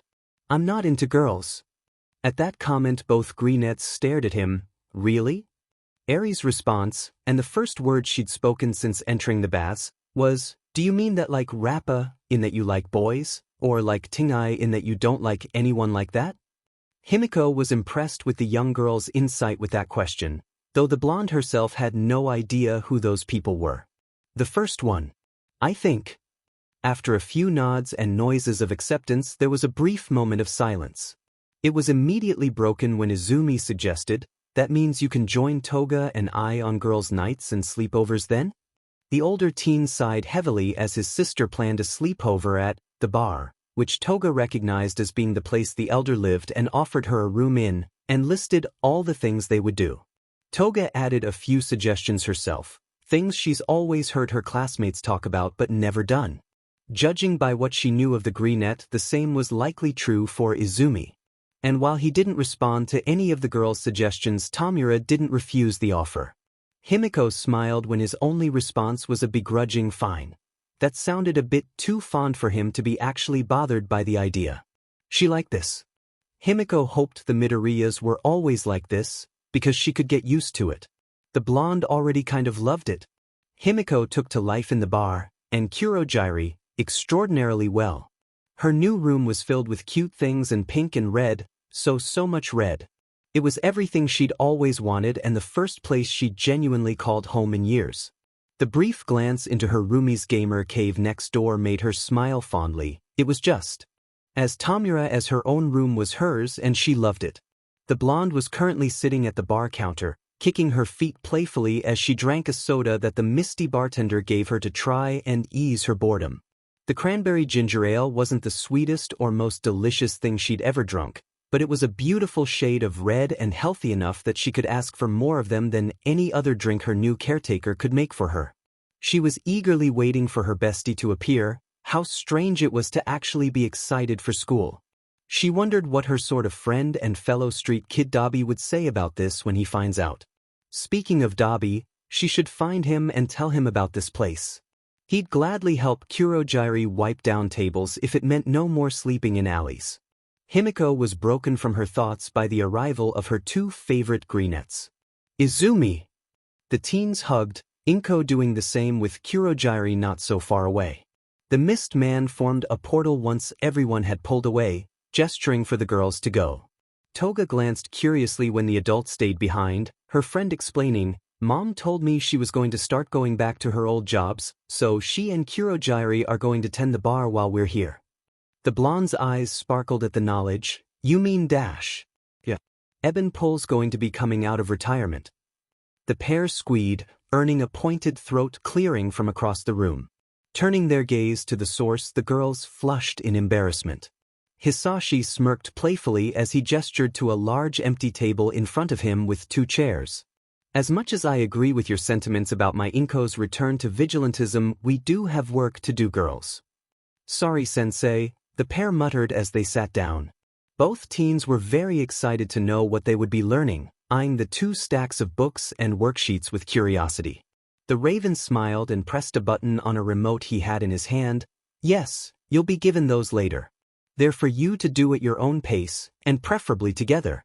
So long as the contents are memorized and understood, I could care less if it was done the traditional way. Society may claim to be more advanced, but I guarantee the schoolwork and tests you take are nearly identical to the ones I took over 200 years ago. And those were ancient when I was a student. Izumi nodded, hardly surprising either when she explained, I looked it up when I entered Urudara. Teaching practices have remained largely unchanged for over 500 years, only adding minor changes to specific information that's been added over the years in topics like science and history. Very true. But back on track.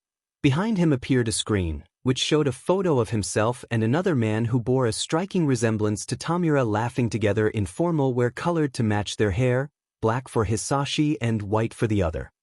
I'm going to start by teaching you about the history I'm most familiar with, since I can tell you many personal accounts beyond the propaganda and watering down to make it palatable for children. This photo is from the start of my career in heroism. Yuko and I took this after our first successful capture as a team. Noting his daughters gazing at the photo and confused, the villain added, Yuko was my younger brother.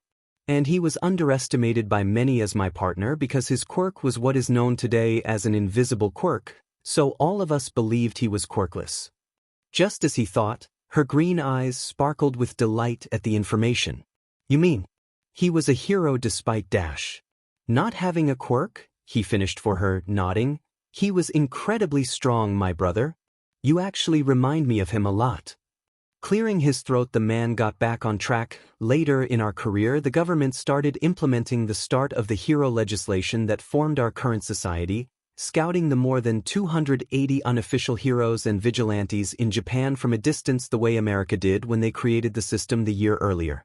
The riots between those for and against quirked individuals were at their peak, and everyone was desperate for some sort of answer to the problem, so it was approved with little care for the ethics of it or its many flaws that went against the law contained within. Several photos of riots and hate propaganda from both sides covered the screen behind him to accentuate his point. Toga. The girl in question sat up straighter upon being addressed. Yes. Can you guess how many of the 280 unlicensed heroes and vigilantes were made government-approved heroes? Or what the response to those not chosen was? The blonde looked confused, having no idea, but she guessed anyways with what she considered the logical answer. I'm not sure. Maybe half of them, at least a quarter for sure. There would be too much work for the heroes chosen otherwise. And those not chosen. A fine maybe if they got caught practicing vigilantism, like they do nowadays. That would have been the logical thing to do. Hisashi agrees before correcting sourly, but it wasn't what they did. Of over 280 hero candidates, only 12 were chosen. At the girl's looks of shock and disgust, he chuckled, Oh, that isn't the worst part. The government's response towards the rest of the heroes and vigilantes was to blanket mark them as villains and put bounties on their heads for our arrest. Rather than have the 12 licensed heroes solve actual crimes or aid disaster victims as some of them do now, what they should all be doing, they made them track down and capture or kill those not lucky enough to be chosen.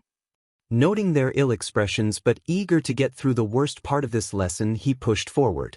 My brother, due to a quirk I had gifted him after a particularly bad scare against a group of quirked thugs, was one of the chosen. He was effectively their leader after a year and spent most of his life capturing me and our previous friends and colleagues because he believed that the laws were for the best interest of everyone. Yuko was naive and believed far too much in the very people who had done nothing but terrible things to those with quirks, but I let him get away with far more than I probably should have in the name of our shared blood and past as a hero duo. Pausing to collect himself, he showed a series of photos from the inside of the old quirk prisons he was intimately familiar with. What he didn't realize, and what permanently solidified my belief that our current system is rotten to its very core, was what I witnessed and experienced inside the prisons those caught were sent to.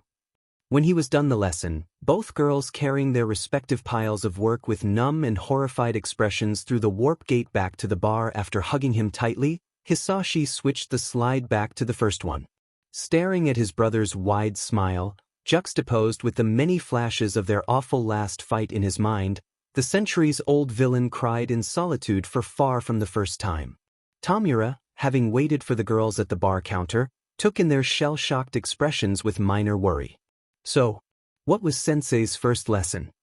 Izumi placed her stack of work on the counter and wrapped the older boy in a tight hug. Promise we won't ever fight? Even when I become a hero and you stay a villain. The brunette was more than a little shocked at the request, especially when Toga mirrored his currently weeping sister in clinging to him like a morose koala on his back rather than the front the brunette occupied. Standing in the middle of a sobbing girl sandwich, he replied, I wasn't planning on it. But sure, I promise not to fight you too. After warily patting his sister's head, careful to mind his finger placement since he wasn't wearing his gloves, until she'd relaxed a bit, he repeated his original question. This time the blonde responded, Midoriya-sensei told us about the start of the hero licensing and the prisons quirked people were sent to at the dawn of quirks. He told us about his brother and a bunch of other people from back then on both sides, not just as their hero, vigilante, or villain careers like they would in school. He told us what they were like as people, what they believed and stood for. Tamura sighed, remembering the old villain's retelling of the horrors that went on in that prison well from his own days as a younger student of the man. That's certainly a way to start one's school year, he commented blankly. I think he wanted to get the worst part out of the way so the rest would be less heavy by comparison. Sensei's big on the whole ripping off the band-aid first thing. I bet your lesson tomorrow will be much more fun. By now both girls had calmed down, so the brunette carefully prompted them to detach from his person. How about you two go put your work away while I set up a movie in my room? We can watch whatever, eat some snacks, and start that sleepover you two planned early. At his suggestion the pair perked up, the blonde suggesting, can you make it a musical? I'm in the mood for some singing. Giving a thumbs up as he walked to show he heard her, he disappeared around the corner, leaving the pair with the bartenders that had witnessed the entire exchange.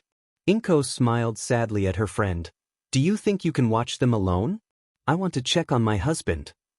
The teleporter gladly provided the woman with a portal with a nod. I'll be fine, you go ahead. Left alone, the girls having disappeared in Toga's room briefly before moving to Tamura's, Kurogiri wiped the counter and poured himself a glass of whiskey. Today was a busy day. Sleepovers, Tamura found, were actually not that bad. He sat between both girls, a mostly empty bowl of popcorn in each of their laps and a pile of empty chocolate wrappers and soda cans on his bedside table on his bed. They had watched through a marathon of musicals, starting with Annie, then Little Shop of Horrors, then Rocky Horror Picture Show, and were ending on Repo, the genetic opera. All three had randomly started singing whatever song they knew or enjoyed, so there was a lot of singing from all three, and the prior's sad mood was nowhere to be seen. Which was his intent when he chose these movies specifically. After the movies were done there was a brief moment where they just laid together and talked. Izumi talked about her fiancé, giving guesses as to where and what his tattoos were that even her brother reluctantly got into.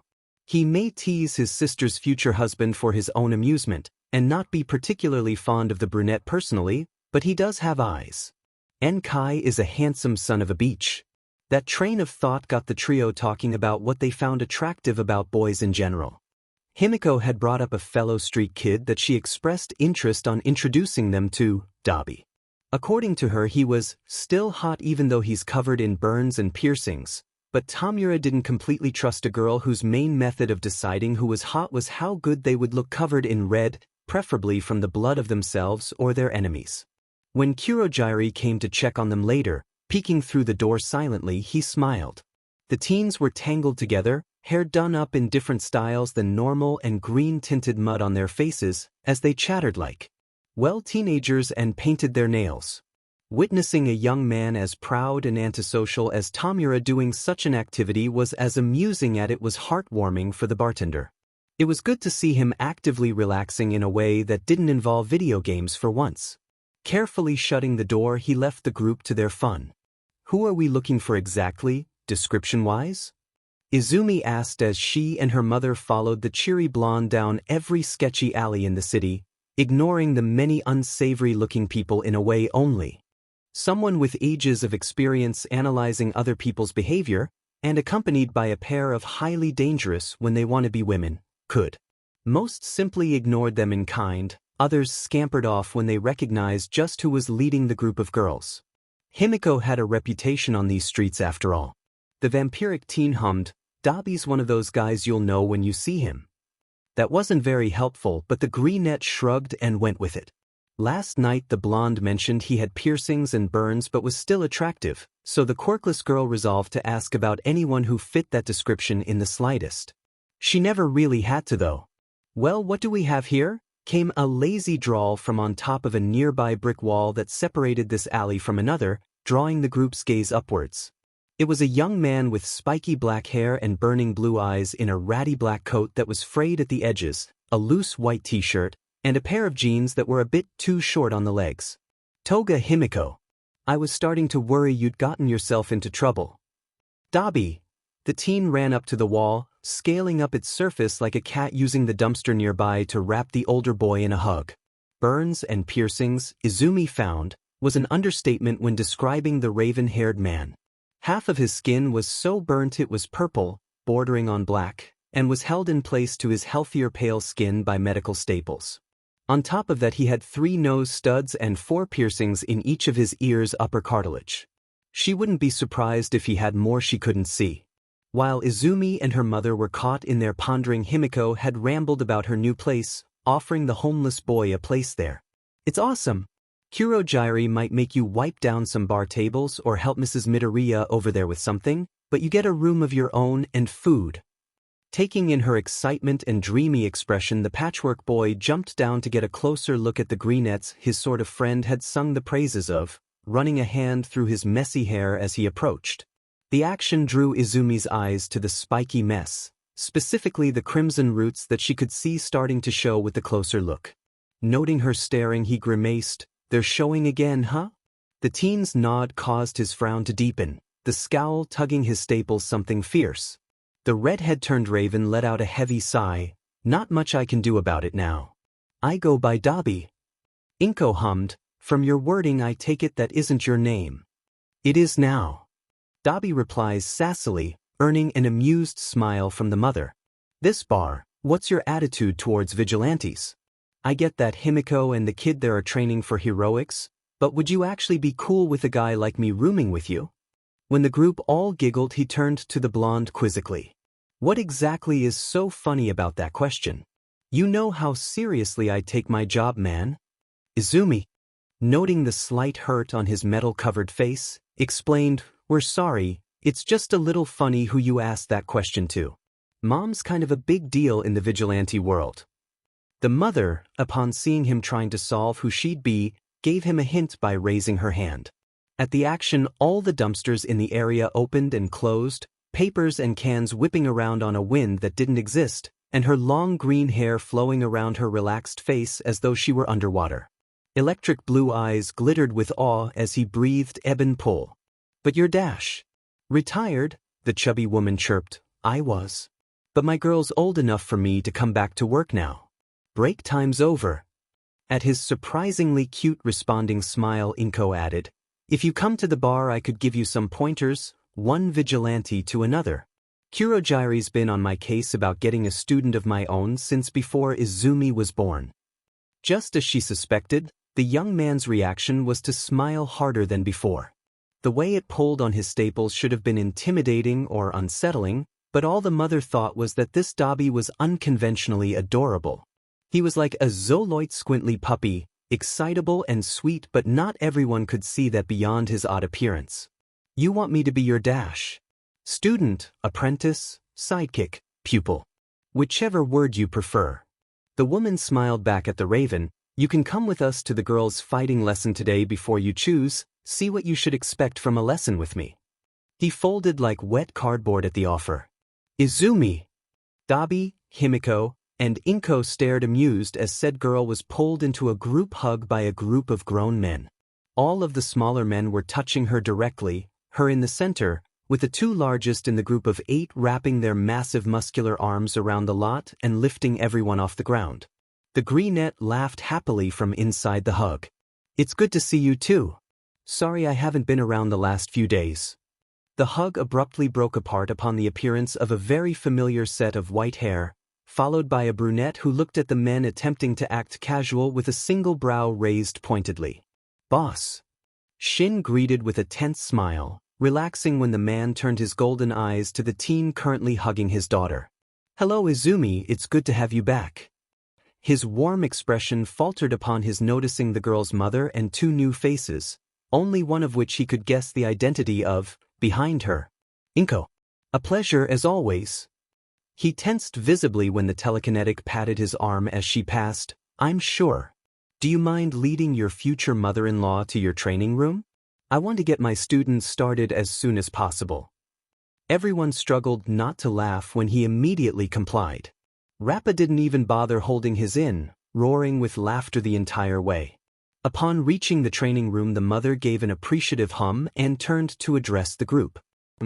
Assuming you lot are going to go over hand-to-hand combat, physical training, and weapons. Correct. At Kai's nod she continued, great. So for now I'll give you some tips and tricks I've used over the years that should come in handy for you too especially. Some of these pieces of advice will probably seem unfair or unbecoming of a future heroine. But I can personally guarantee that few of your peers and fewer of your enemies will play fair. And if they're going to fight dirty then so will you. Inko paced like a caged tiger, her usually sweet face fierce and vicious as she spoke. You must do everything in your power to ensure that your opponent drops their guard. Have them see you as helpless, weak, and timid. While they hesitate you find their weaknesses and you exploit the shit out of them. Stopping her pacing the woman stands, hands held behind her back proudly as she barks, play the victim, throw dirt in their eyes, and then make sure that when you hit them you strike where it hurts. Himiko smirked cruelly as she suggested, like when you flirt with your school bully so you can get within range to kick them in the ball? Exactly, the vigilante replied with a wicked grin. I myself used to grab hold of my opponents with my quirk and pull. A few times they even tore clean off. The responding wince and defensive shifting of every male in the room at her words was far from unnoticed. Clapping, the green-haired woman soldiered on, now. Since that piece of advice is out of the way, let's learn something fun. Reaching down the front of her top and into her cleavage, earning raised brows and blushing from all watching, the woman pulled out a rolled-up piece of black fabric that several noticed to be a tool kit. Holding it loosely so that it falls open to display its contents, an impressive array of knives, daggers, scalpels, and scissors, Inko chirped cheerily, let's get you trained in small blades and how to hide them. We might even get into knife fighting. As the pair of teens and the scarred man they brought with them listened intently to the woman as she listed the contents of her collection and their many possible uses, eyes sparkling with excitement, the shy Hasaikai let out a collective shiver. Those girls were going to be a terror to behold by the time they were ready to face the UA entrance exams. But as Kai watched Izumi flipping a butterfly knife open and closed repeatedly, exactly as her mother and blonde best friend showed her to ingrain the action to muscle memory, he smiled. His future wife was looking to be growing into a force to be reckoned with, and he'd be lying if he said he didn't find the thought of her striking fear into the hearts of her future, likely stronger quirked male enemies to be secretary. The thought alone sent shivers of pleasure up his spine. Eri was glad to have Izumi to herself again. Don't get her wrong, she loved Izumi's friends and family and how everyone else made the teen happy.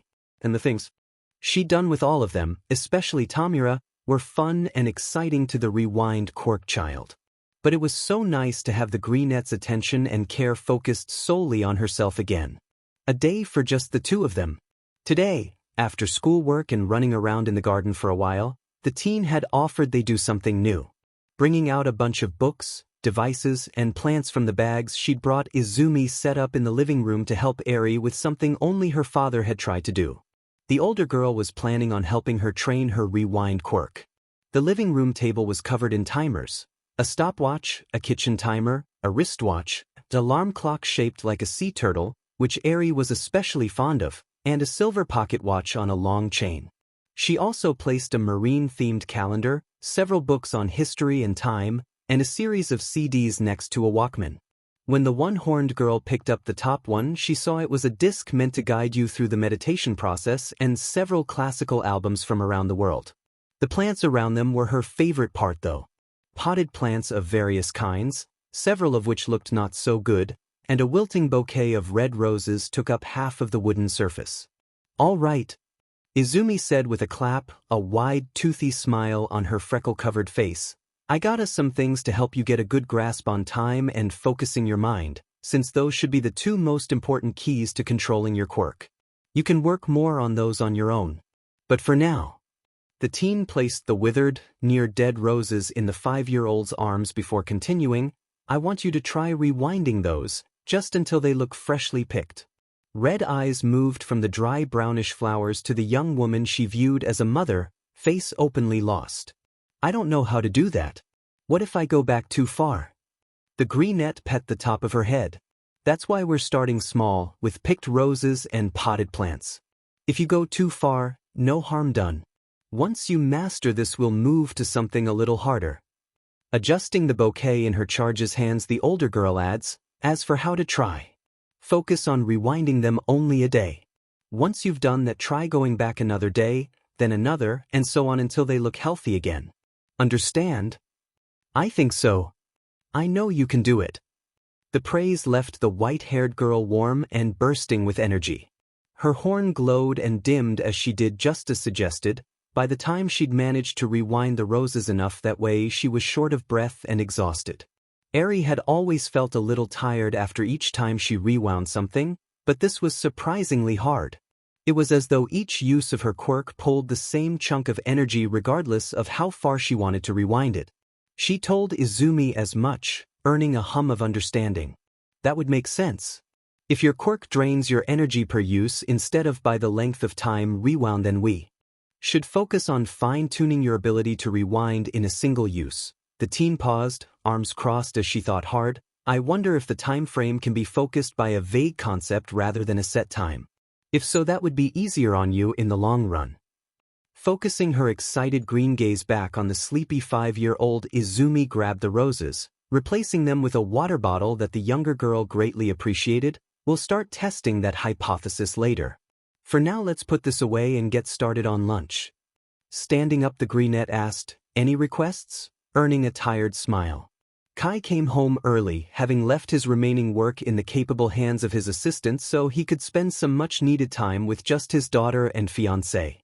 Chrono hadn't said anything about it, as he rarely called the brunette out for his behavior out loud. A smart move on his part. But his expression always gave away his thoughts on the matter. In a way, Kai's years growing up with the silver-haired man left him easily reading where others probably wouldn't. Hari clearly thought his behavior towards the girls was amusing. Shaking his assistant from his mind as he entered the house, Kai was struck with a familiar smell. Following the heavenly aroma, he found the girls in the kitchen, cooking jayuden. It looks like I came home just in time because that smells delicious. Jumping slightly at his voice, the pair snapped their attention to him, beaming once they realized who had spooked them. You nearly gave me a heart attack. Izumi laughed. Welcome home, Kai. Dad. Eri walked over to him, looking surprisingly tired as she did. You're back early. Chrono volunteered to cover for me, since we didn't have any work too important planned for today.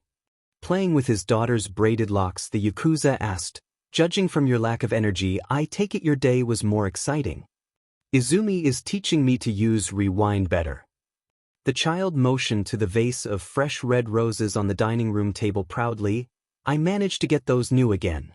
And I found out that the length of time in a rewind isn't what makes me tired. Each rewind takes the same amount of energy.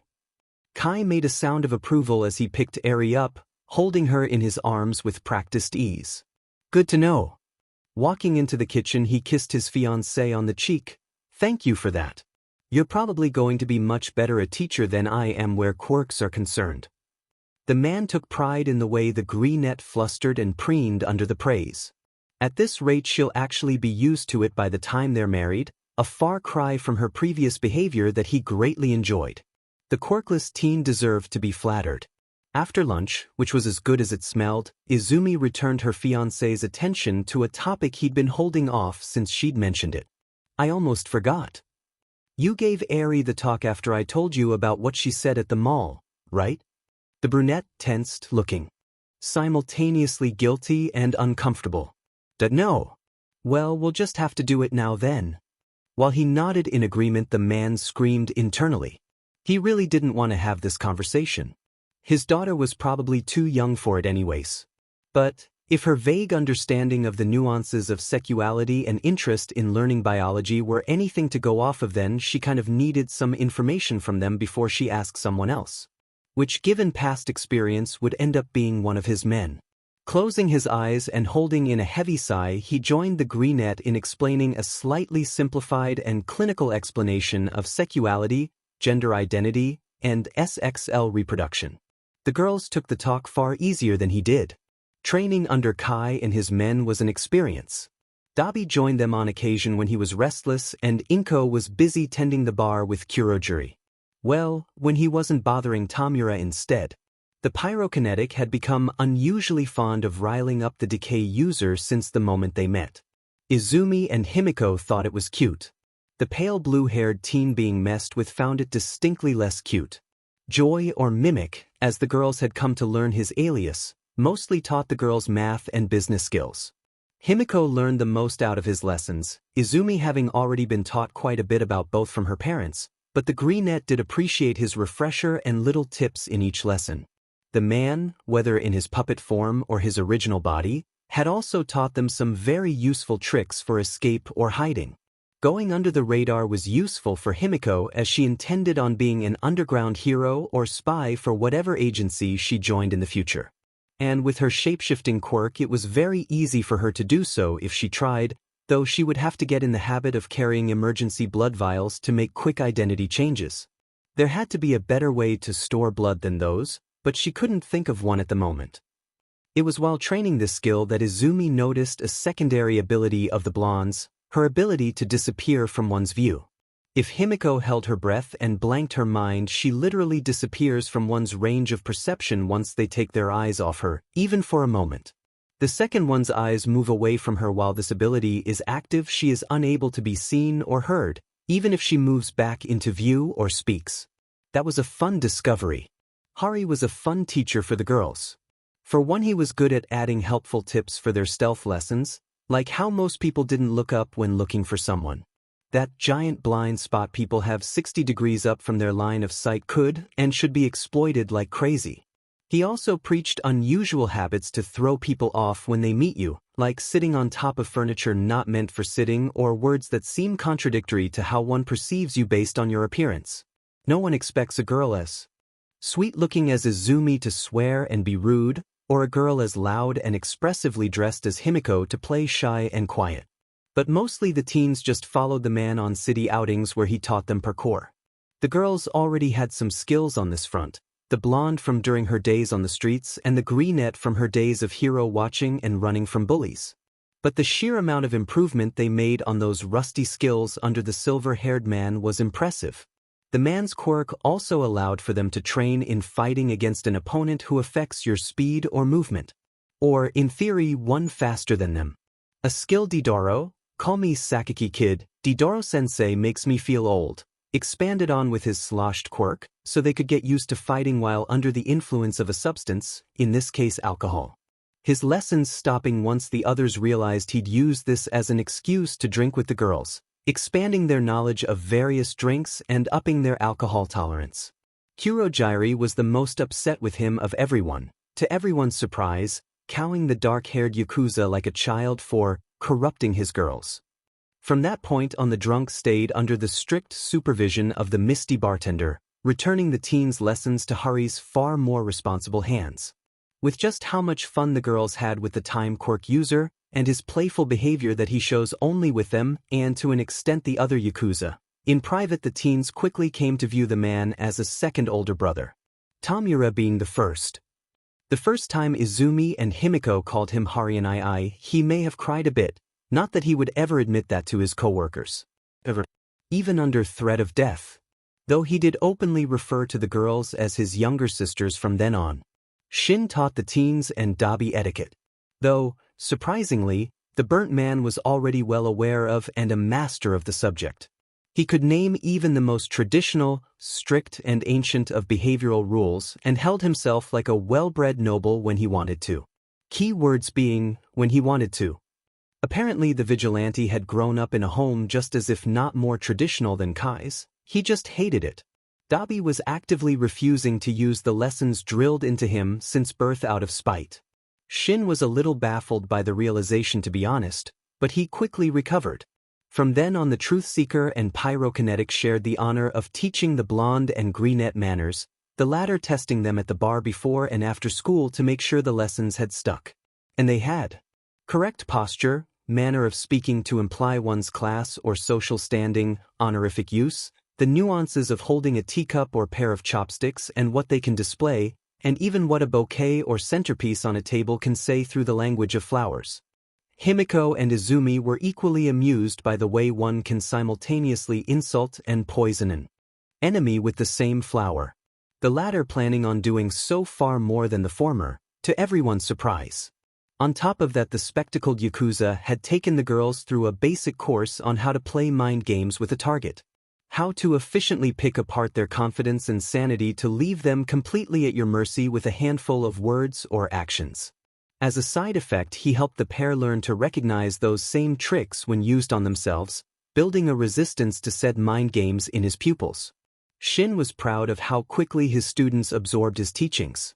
Almost as much as he was by how the pair managed to do so while still being completely honest. Though he knew better than anyone that sometimes the truth is far more painful than any lie. Mimic, Chrono, and Shin actually banded together to teach the girls how to use firearms. All three used them prevalently, so they had the most experience for the pair to learn from. It didn't take long at all for all three Yakuza to see that one girl was significantly more suited to firearms than the other, and far more interested in using them. Izumi took to guns like a duck to water. Her analytical mind, ability to break down anything nigh instantly, and inherent distaste of unnecessary violence or bloodshed made the weapon immensely appealing to her.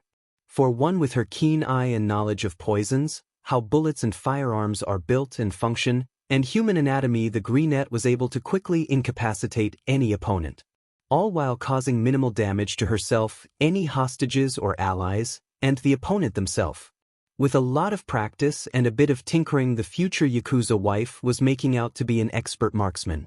Himiko, however, stuck mainly to a taser gun, a dart gun not so different from Hari's own, only filled with neurotoxins and sleeping drags instead of the quirk killer darts he preferred, and a set of microchips meant to be very difficult to remove, so she could track those shot from a distance without them knowing.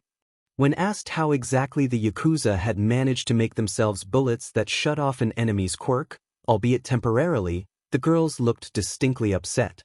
"Kai!" Izumi bellowed as she stomped through the property until she was in front of her fiancé. The brunette in question felt a brief shiver of fear travel up his spine at her yell, paling slightly when setting eyes on her thunderous expression. Clearing his throat, he steeled himself. "Yes? Can you explain to me how exactly you managed to come up with the idea of putting our daughter's blood into bullets? Or how you thought it was a good idea?" The Greenette's glare made the man want to cower like a scolded child as she continued angrily, "Better yet, explain to me how you managed to get enough of a sample from her in the first place to have enough usable bullets."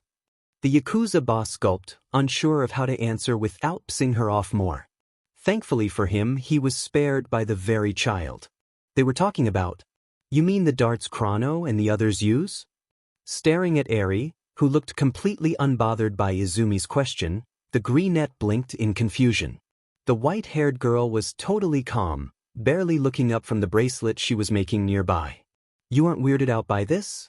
You have access to books, mostly decent adults, and the internet, and you see absolutely nothing wrong with your father taking your blood and weaponizing it." "Not really." Red eyes stared into green. "I mean, Dad found out that my blood shuts people's quirks off when one of his enemies grabbed me to use as leverage or something. The guy's quirk allowed him to get boosted abilities so long as he ate human flesh, so he took a bite out of my shoulder. And immediately his quirk stopped working. Dad fixed my bite, the guy was taken away, and now every month or so I sit down and donate maybe a cup's worth of blood. That blood gets processed and put into 100 darts the size and shape of a thumbtack for Chrono and the others to use." Eri shrugged. "The entire thing was my idea in the first place. Dad wanted to wait until he figured out how to replicate my cells in a lab, but I volunteered my blood since it was faster and easier. A little blood's not so bad if it helps keep the others safe." Izumi sighed, looking back at her fiancé. "I still don't like it. But I can live with it." She then wagged her finger at him. "But these bullets aren't for sale, Kai. They're for work use only. Got it?" "Loud and clear," the brunette replied, breathing in relief when she nods and walks off. It isn't until later that night that all three realize that Izumi said, "our daughter," in regards to Eri, and not "your daughter." Rikiya shared all of his lessons with Rappa, which made sense considering that the subject was their shared passion, hand-to-hand fighting. But that wasn't really why the two giant men shared teaching the girls, as the pair noticed after the first few lessons. Katsukame-sensei, as he jokingly asked to be called, mostly covered fitness exercises. Calisthenics, push-ups, sit-ups, jumping jacks, squats, pull-ups, planks, burpees, and shuttle runs, jogging, weightlifting, and stretches. The man was particularly fond of the latter, introducing the teens to yoga. While the longer-haired man was obviously not as fond of this part of the lessons, he always showed up and participated, even encouraging his co-teacher to up his exercise plan to add tougher routines as time went on. Regular push-ups eventually progressed to vertical push-ups.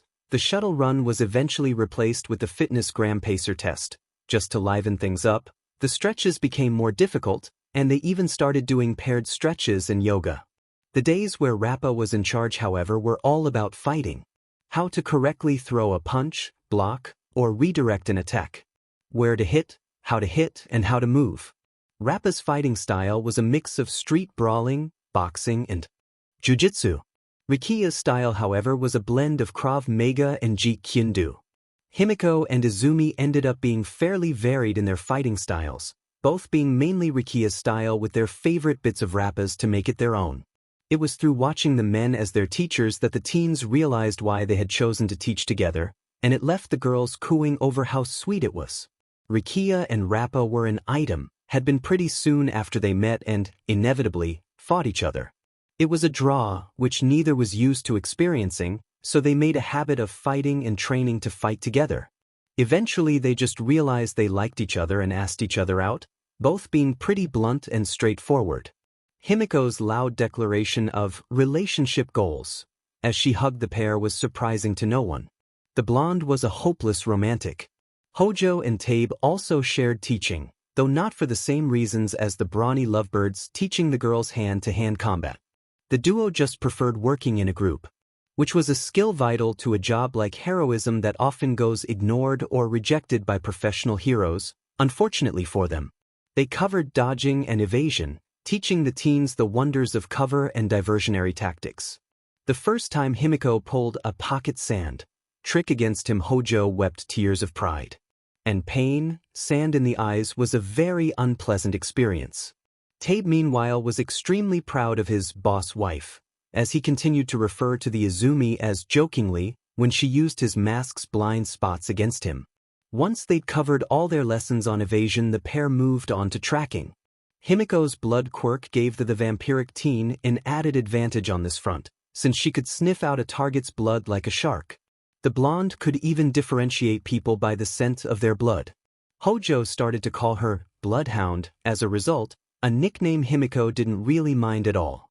Izumi, meanwhile, relied on her analytical abilities to track via visual clues, footprints, snapped foliage, disturbed debris or objects, drops of blood or scraps of clothing, and on one case, while following a trail by Dabi and Tamura, faint ash residue from both males' quirks.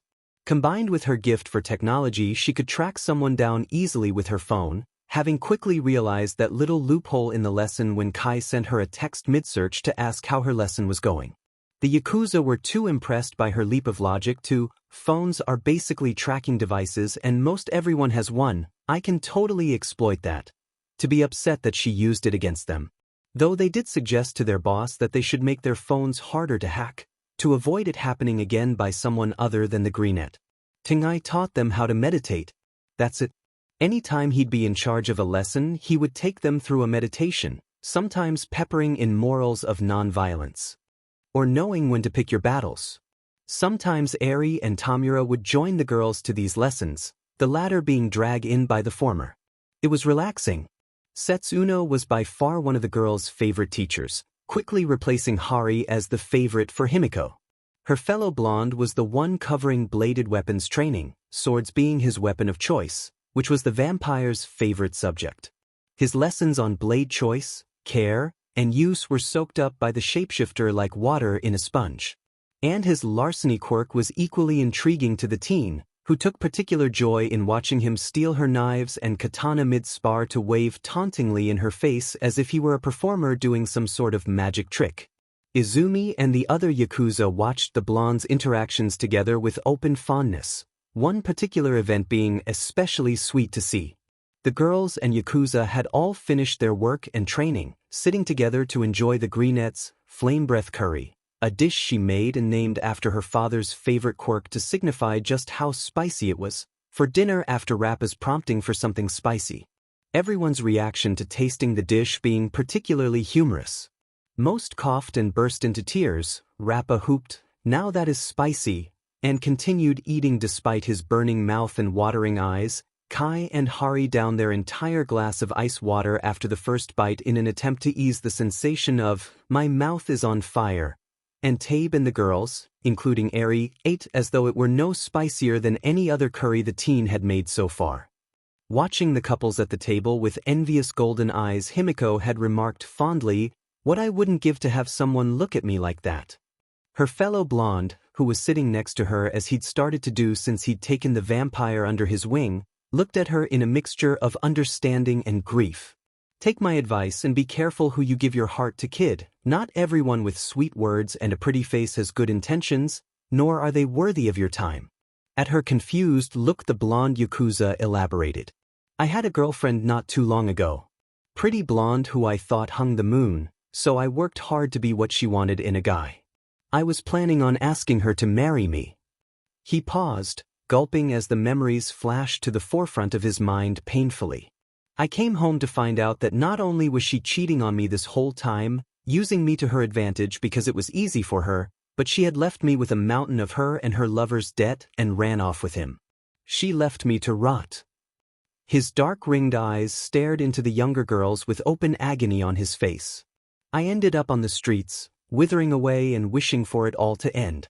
I even tried to end it myself by jumping off a cliff once, but a hero saved me. When Boss found me and offered me a place here, gave me purpose again, I realized that all she ever did was try to change me and complain about who I actually was. Here they wanted the real Toya, liked me as nothing more than who and what I am. So promise me you won't settle for anything else, Himiko, 'cause if someone can't do that, then they don't deserve you." Himiko had burst into tears and pulled the elder blonde into a hug that had all the air rushing from his lungs from the force of it. "How could someone do that to you? You're the best, nicest person I know. You're basically the closest thing to a dad I've ever had, and I grew up with my biological parents." Sadness turned to righteous anger as she pulled back. "What's her name? I am going to track down that beach and strangle her with my bare hands. No one hurts my family. No one." Once her words had registered sets, Uno blinked and choked out, "You see me as your dad?" "Well, yeah," Himiko stated blankly. "You care about me and my interests, you teach me things and make sure I'm safe and happy, and you text me while I'm away to make sure I eat and do my homework. Aren't those what dads are supposed to do? It's what Mr. Midoriya does with Izumi and he does with Eri," the teen explained as she motioned to the brunette nearby who was watching the exchange with mirth-filled golden eyes. The vampiric girl blushed and stared at her feet nervously. "Does it bother you that I see you that way?" Setsuno blinked before smiling fondly. "That actually sounds pretty nice." From that point on, the pair of blondes had taken to referring to each other as family, Toya taking just as much pride in his new daughter as the other two fathers among the group. So much so that on Himiko's birthday, when the Yakuza member asked the girl if she wanted to officially be his daughter, taking his surname, and she agreed, no one was surprised. His co-workers did however tease him over his newfound fatherhood, asking if he had any good dad jokes and other such taunts. Last of all, but certainly not least, was Kai himself. The brunette had taught the girls how to use their surroundings and allies to their advantage, running through mock scenarios with them using his subordinates in random orders. He would assign each girl a pair or trio of his men and set them a specific task, villain capture or rescue missions being the most common, and watch them as they worked to complete it. Once both were done, he would list the notes he'd taken on their progress and give suggestions for the next time, and each time the teens did much better than the last. You can't rely on anyone who made it into that course caring for anyone's quirk or abilities but their own, nor can you hope that they will be a good leader. As such, the answer is for you to make them take note of these things by example. Izumi's green eyes glittered with mirth. "You mean that we need to take charge and make it known that we won't accept anything less than cooperation?" "Exactly," the Yakuza boss stated as he smiled at the pair of girls. "You're smarter, stronger, and better trained than any quirk-reliant hero course brats. You two have had to work hard for the same opportunity they will likely squander or take for granted due to their luck of being born with a heroic quirk. As such, you are naturally going to be more experienced and better leaders than most if not all of your classmates once you get in. Don't you mean if we get in? Himiko asked with a smile, earning a matter-of-fact, I said what I meant. You two are definitely getting into UA, the staff would be fools to refuse you given your skills. Kai's faith in their abilities, despite his obvious dislike for the school in question, was much appreciated. Now, with the exam drawing ever closer, the girls were excited. They couldn't wait to show the world what they were made of.